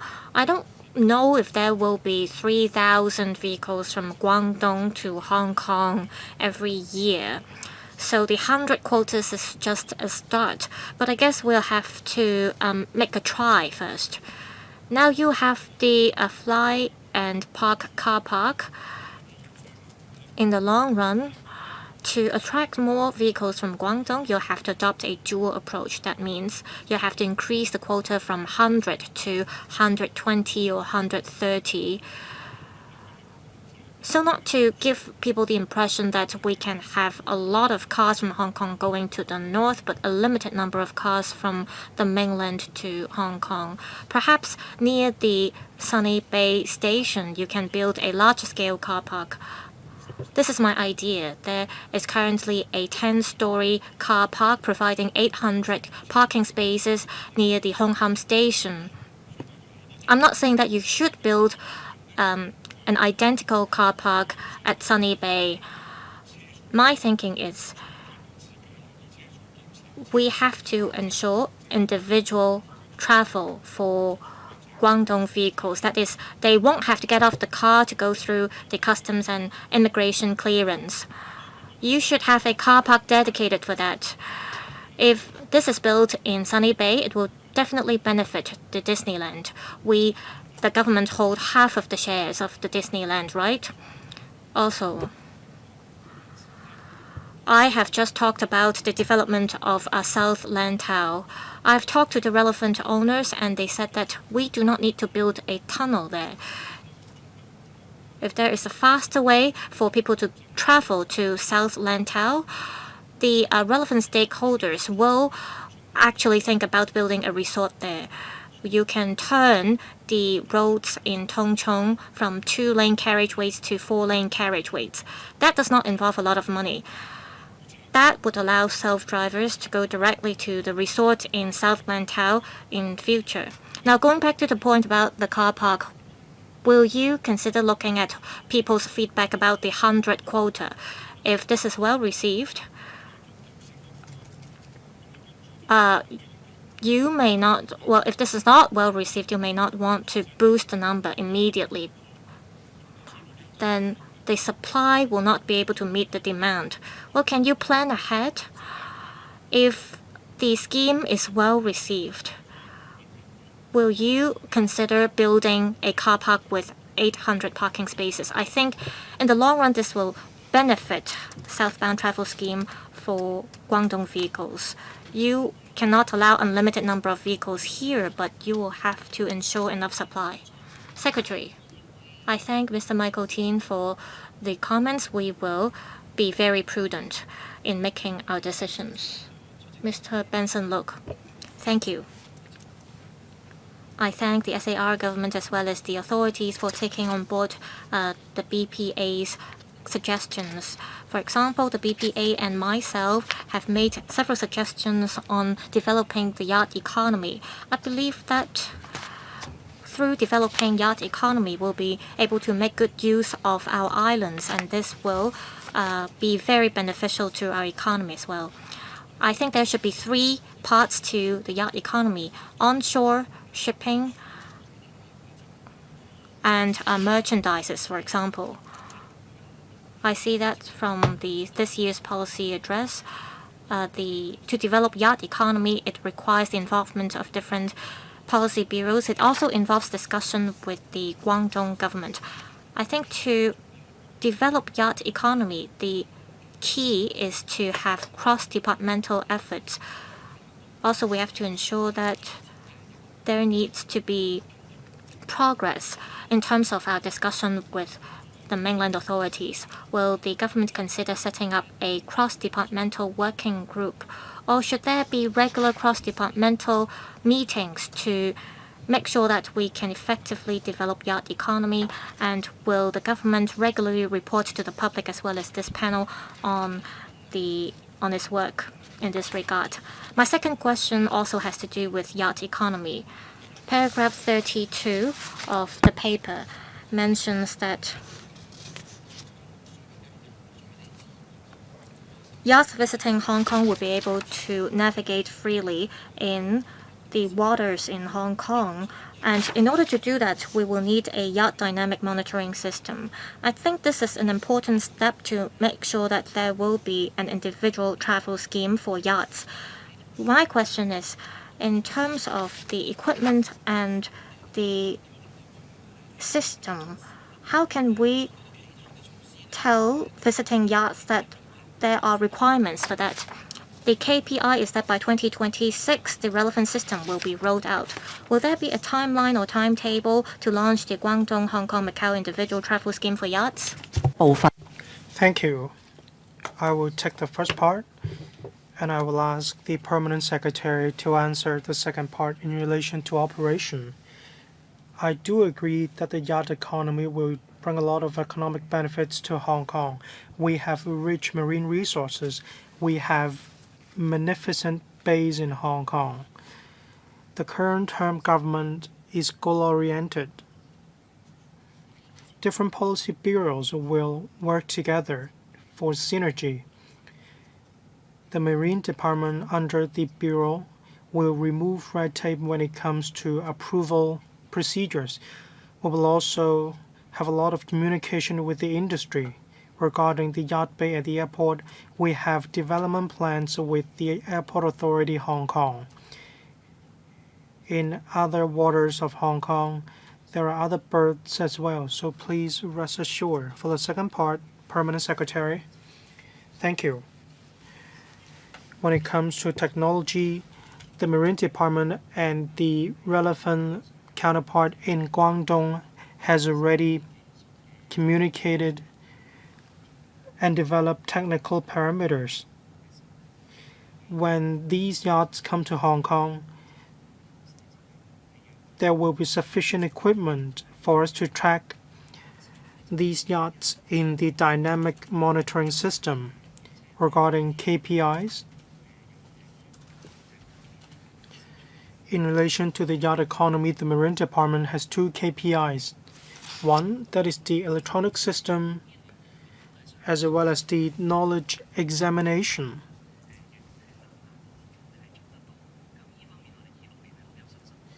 We are confident that we will make it happen before 2026.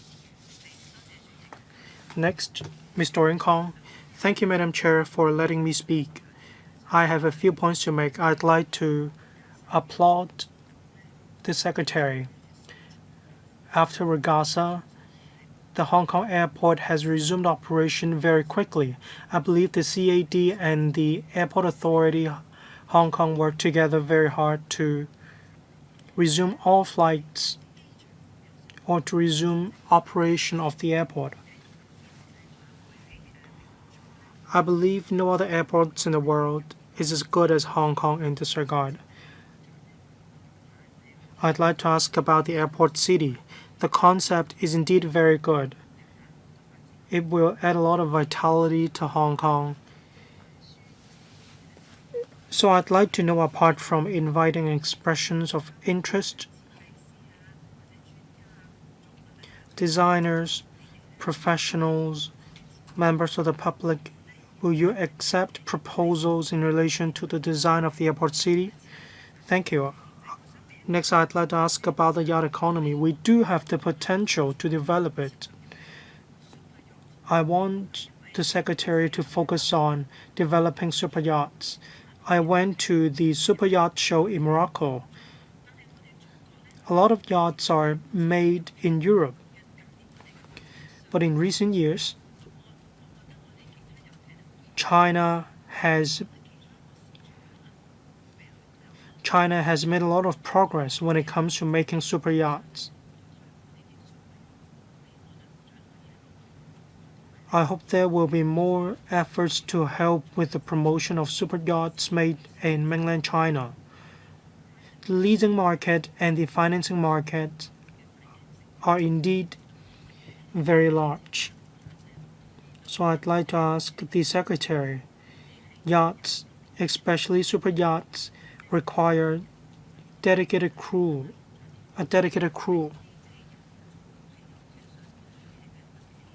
For those working on super yachts, they are professionals. Do you have any plans to train these professionals?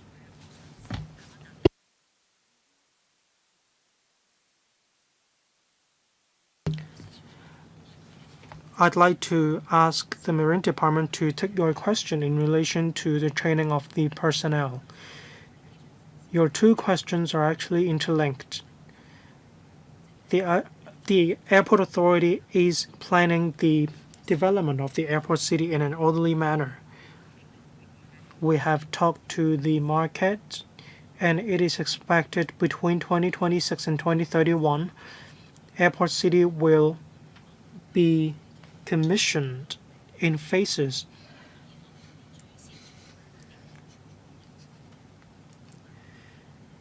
And yes, we will accept proposals to turn airport city into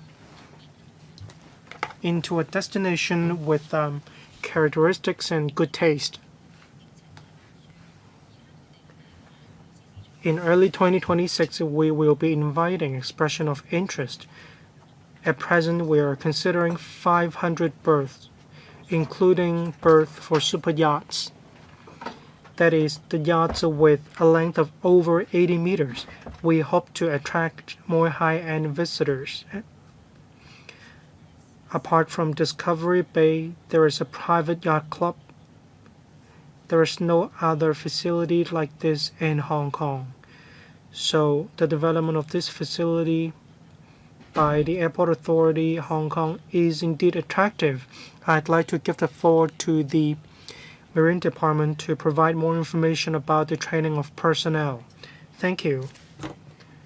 As I understand, for super yachts, ship owners will engage personnel with an ocean-going vessel license. These personnel have already obtained international qualifications. For the seafarers trained in Hong Kong, they work on ocean-going vessels, but upon graduation and after they have obtained the relevant licenses, they work on super yachts. That's all from me. Thank you. In the interest of time, I will now extend the meeting by 15 minutes, and I will ask Mr. Eric Yim to stand in for me. Thank you, Secretary. Thank you, Permanent Secretaries.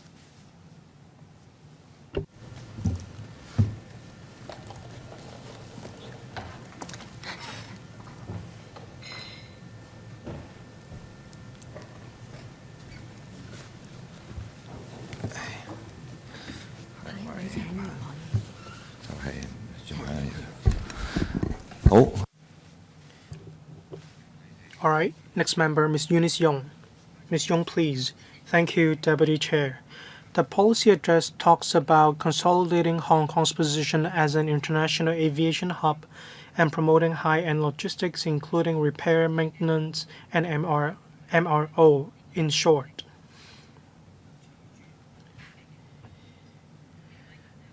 Drones are being applied. Well, I mean, we are seeing application of drones in Hong Kong. Low orbit satellites and low altitude economy are also being developed. there's an increasing demand for MRO, as I mentioned. Will the administration develop a blueprint to develop Hong Kong into a regional MRO hub for drones and satellite? How can we attract leading enterprises to develop in Hong Kong? Is there any implementation timetable? As I understand, satellite isn't necessarily under your purview, but satellite is closely linked to drones. We need satellite technologies to promote the development of drones. As I understand, in the government, there isn't a high-level working group or committee to manage the development of high altitude, that is aeronautical and aviation development. Just now members asked about airplanes, drones, yachts. For these aspects, there are plans of repair and maintenance, but indeed for satellite, there is a similar need as well. Some companies want to set up a presence in the science park.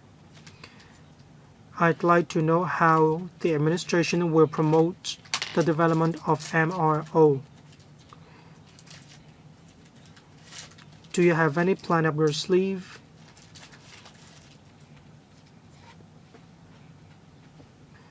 How will you achieve a synergetic development in all these areas? Secretary, thank you, Ms. Eunice Yung, for your question. The administration is taking forward the development of low-altitude economy. We want to provide a one-stop shop to develop the low-altitude economy. We have the working group on developing LAE. It is chaired by the Deputy Financial Secretary, and we are going to develop an action plan on developing low-altitude economy, satellite positioning, spatial data system, and low-altitude traffic management system. We will develop a blueprint. Just now you asked about repair and maintenance. How are we going to conduct this? I will defer to the CAD.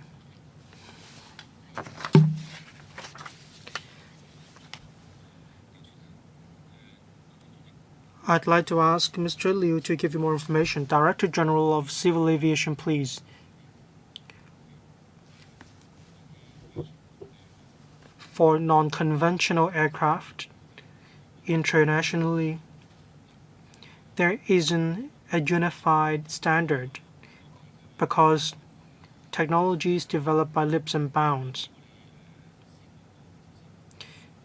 In a policy address, it is said that we are looking into a piece of dedicated legislation for larger non-conventional aircraft. Legislation covers airworthiness requirements, repair and maintenance requirements as well. In the long run, we will devise different requirements.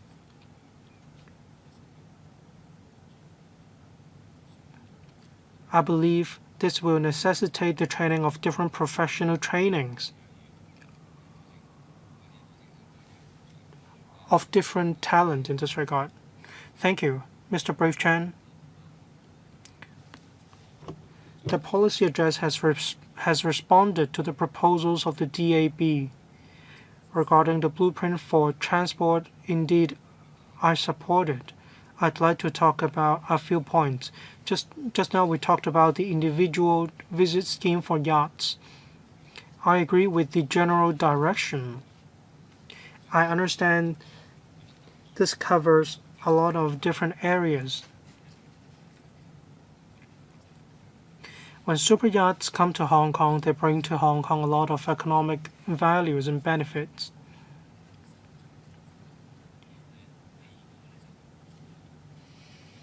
This will bring wealth to Hong Kong.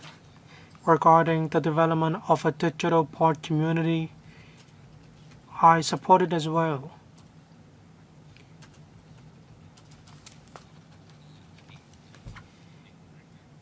Will there be any interfacing between Hong Kong and the cities in the GBA, 9 plus 2 cities? We want to achieve seamless interfacing. This will enhance the convenience.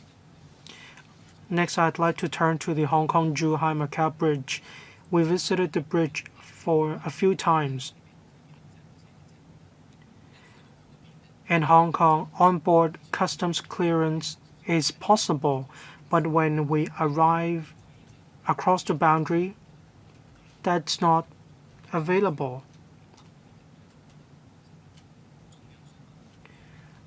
I'd like the Secretary to help us in this regard. Can we ask them to accept onboard customs clearance as well? This will enhance the convenience of using the bridge. This will save more time. I hope the Secretary will help us to enhance the speed and efficiency in this regard. Thank you. Secretary, 3 questions. On the individual travel scheme for yachts,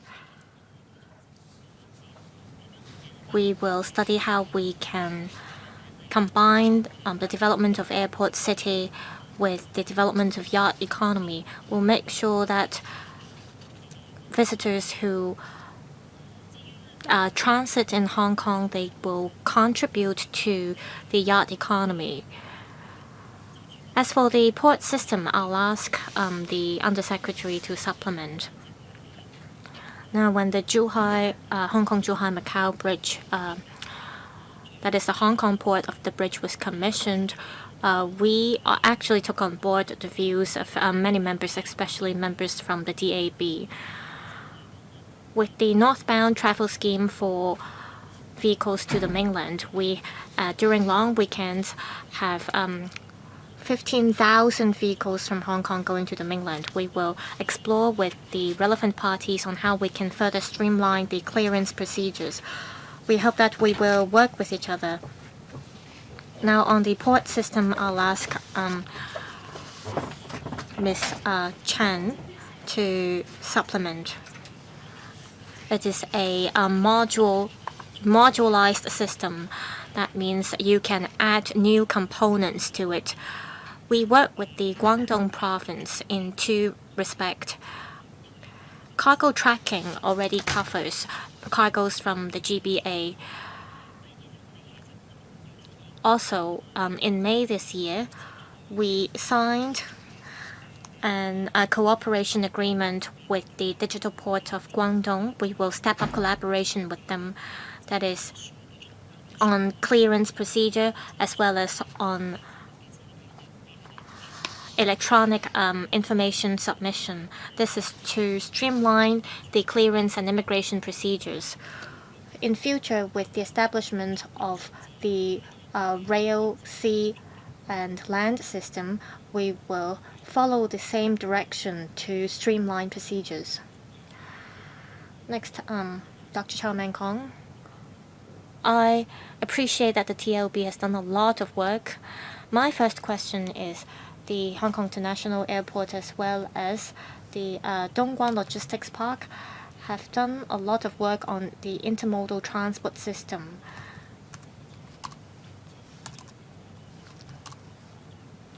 Will such a system be extended to other mainland cities? For example, in Huizhou and Zhongshan, will you consider adopting the same model, or will you have a timetable for that? Secondly, the development of airport city is an important strategy to transform the Hong Kong airport. For overseas investors, they are very careful in making investments. Also, with the Northern Metropolis infrastructure, I believe the business sector will be very careful when they choose which project they want to invest in. With regards to this, will the government adjust, for example, the terms and conditions or the rental composition or collaborative model to attract more investors in taking part in this project. Now, my other question concerns the high-speed railway.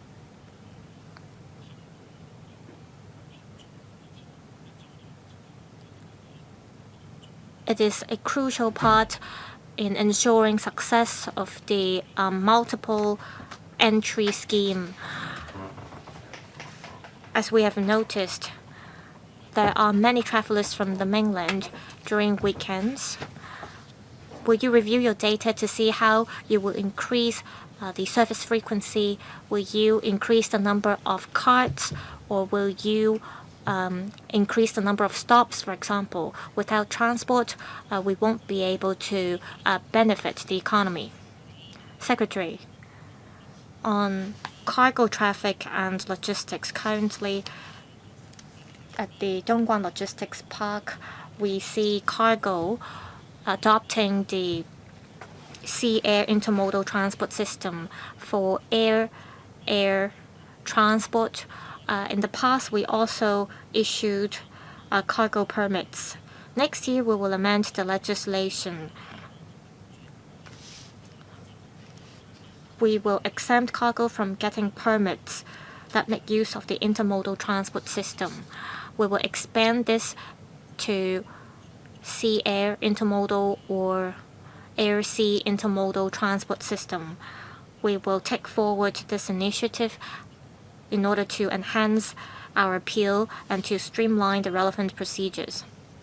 On the development of Airport City, indeed, we will have to leverage market forces.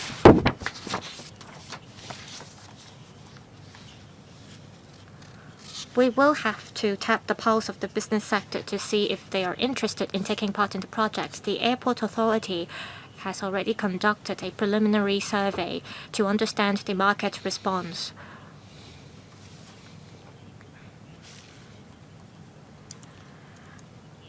Before taking forward any large-scale infrastructure project, the Airport Authority will launch a tendering exercise to understand the interests and willingness of the market to take part in the project. This is also to help them understand the financing capacity of the market, so that during the tendering, the Airport Authority can come up with more suitable standards and requirements. Now, on the high-speed rail link, people have been taking the high-speed rail link to the mainland. And same for mainland visitors who come to Hong Kong, especially with the multiple entry scheme. We have been monitoring the relevant data. We will talk to the railway authorities in the mainland to see if we can increase service frequency. We may even enhance the relevant measures for people to get tickets or for people to get a seat in the train. Mr. Chan Xiu-hong. Chairman, I'd like to take this opportunity to thank Ms. Mabel Chen as well as her team for building Hong Kong into an international aviation and shipping center as well as a logistics hub. We see that the initiatives taken forward have yielded results. We want to go further from here, especially in developing green aviation. The Secretary has on different occasions mentioned that apart from adopting a groundbreaking mindset, we have to plan ahead in order to effectively take forward some forward-looking measures. My question is about SAF, and there are two other questions about low-altitude economy. The Secretary just now replied to similar questions, and I'd like to clearly state that for the SAF consumption ratio, the target by 2030 is 1% to 2%. This is a very low target. Compared with the UK and Europe, the target set by them by 2030 is 6% and 10% respectively. We still have time to catch up. For Singapore, since 2016, the consumption ratio target has been 1%, and by 2030, their target is to reach 3 to 5%. Take Singapore as an example.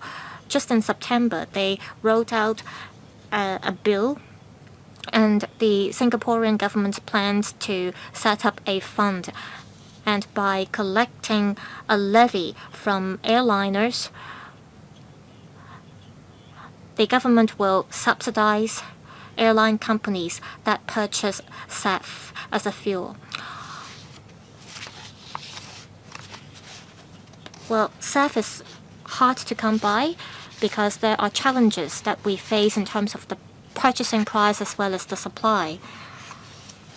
Secretary, you mentioned that you want to plan ahead. I want to know if all these are on your agenda.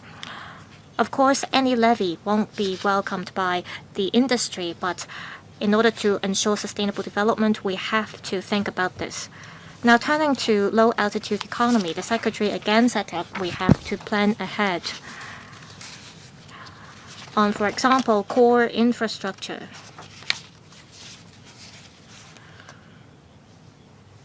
Well, the urban areas in Hong Kong are densely populated, so it's hard for us to develop low-altitude economy there. But in the northern metropolis, there is space for that. Will you consider setting up vertiports or eVTOL in the northern metropolis?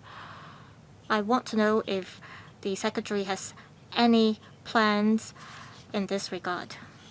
Now, I want to turn to cross-boundary e-commerce. I understand that the Secretary as well as her team have been working very hard with the authorities in the Greater Bay Area, but they have faced different levels of challenges. I suggest that the Secretary, together with the mainland authorities, especially with the Guangdong provincial government, set up a cross-boundary task force involving different government departments. In Hong Kong, we should have a dedicated task force for that as well. Will you make such plans? Recently, I've talked to people from the Guangdong provincial government, and they said that they're very willing to set up this task force. Will the Secretary speed up her work in this regard? Well, it's close to 1, so please be brief. Secretary, I thank Mr. Chen Xiuhong for the 3 questions. First, on SAF.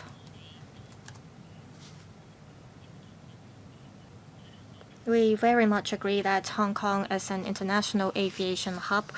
We must be the pioneer in various aspects. We must have the strategies and we must be forward-looking. To make use of SAF, we have to pay attention to a few points. First, the production cost. Depending on the production, SAF is more expensive than traditional fuels by 2 to 4 times. And Europe is currently the major consumer of SAF. And there are SAF being produced in Europe. So Europe and the US are more aggressive in terms of consuming SAF. Also, we have to make sure that we have the blending facilities and the relevant support measures to ensure the use of SAF is effective. We have to also look at the market demand, for example, the usage or consumption ratio of airliners. Like Mr. Chan said, the Airport Authority and the EEB will continue to make plans. We will not just stop here. We will not just stop at setting a preliminary consumption ratio or target. We will make sure that we'll be able to implement our initiatives. We need to make a solid move first. And if we're able to do that, we'll see more favorable conditions to boosting the consumption of SAF in future. The second and third questions are about low-altitude economy. The working group on developing low-altitude economy is led by the Deputy Financial Secretary. We have already talked to the Development Bureau because there will be some new development areas in the northern metropolis. We want to make sure that we can develop low-altitude economy when we make plans in terms of the buildings and the infrastructures there. Now, on cross-boundary e-commerce, we are adopting a multi-pronged approach. We work with the port authorities. For example, Shenzhen and Guangzhou, we have led delegations there, and we have had meetings with them, and they have been very cooperative and proactive in working with us. Also, the Customs and Excise Department in Hong Kong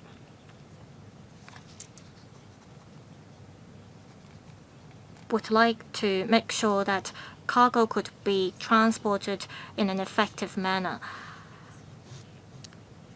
Now we will roll out the advanced LAE regulatory sandbox pilot projects. We want to have more stakeholders to take part in the design of the cross-boundary routes. Thank you. Next member, Mr. Ambrose Lam. Thank you.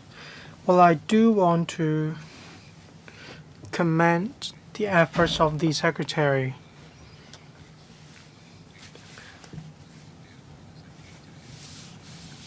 Just now, the Secretary talked about the sea, land, air economies alongside the conventional economy. We need a team of professional legal talent in order to protect the property.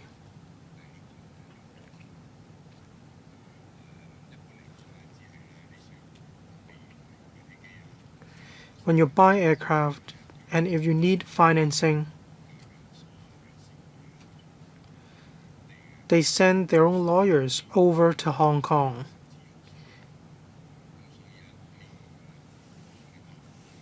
There are very few legal professionals in this regard, so when the Secretary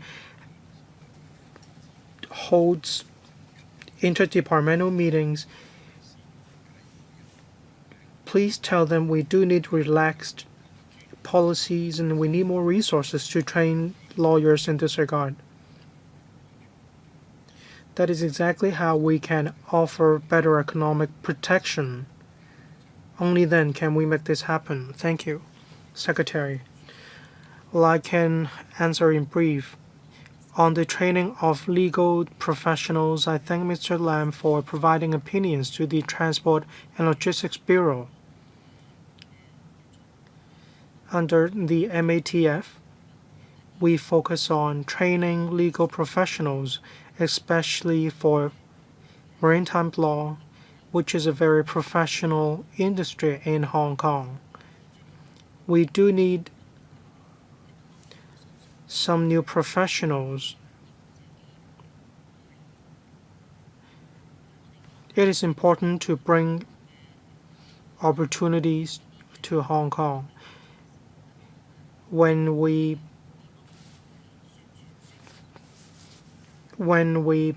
conducted promotional efforts to recruit talents,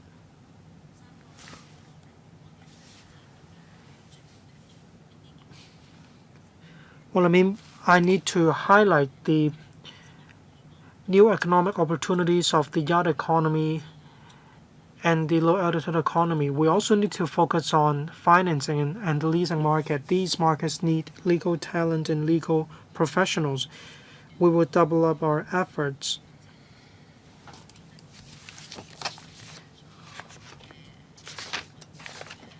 There is the Hong Kong MPDB, and there is a working group as well.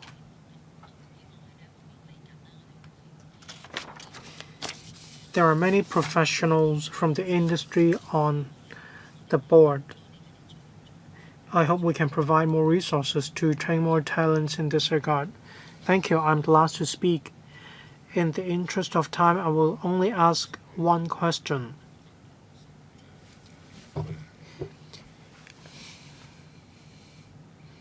Competition is very keen. Neighboring ports of Hong Kong are developing very fast. The policy address talks about expanding the partner port network.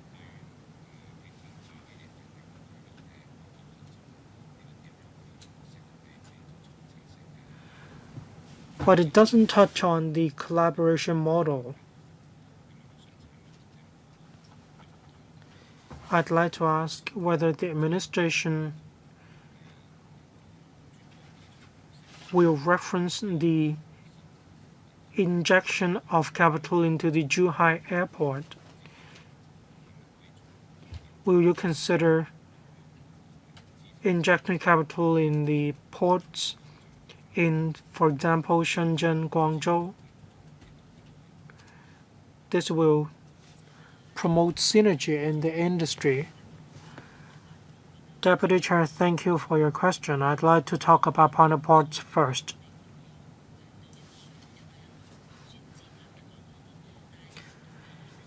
We mentioned Belt and Road strategic ports, but at the same time we're exploring other ports in the mainland as well.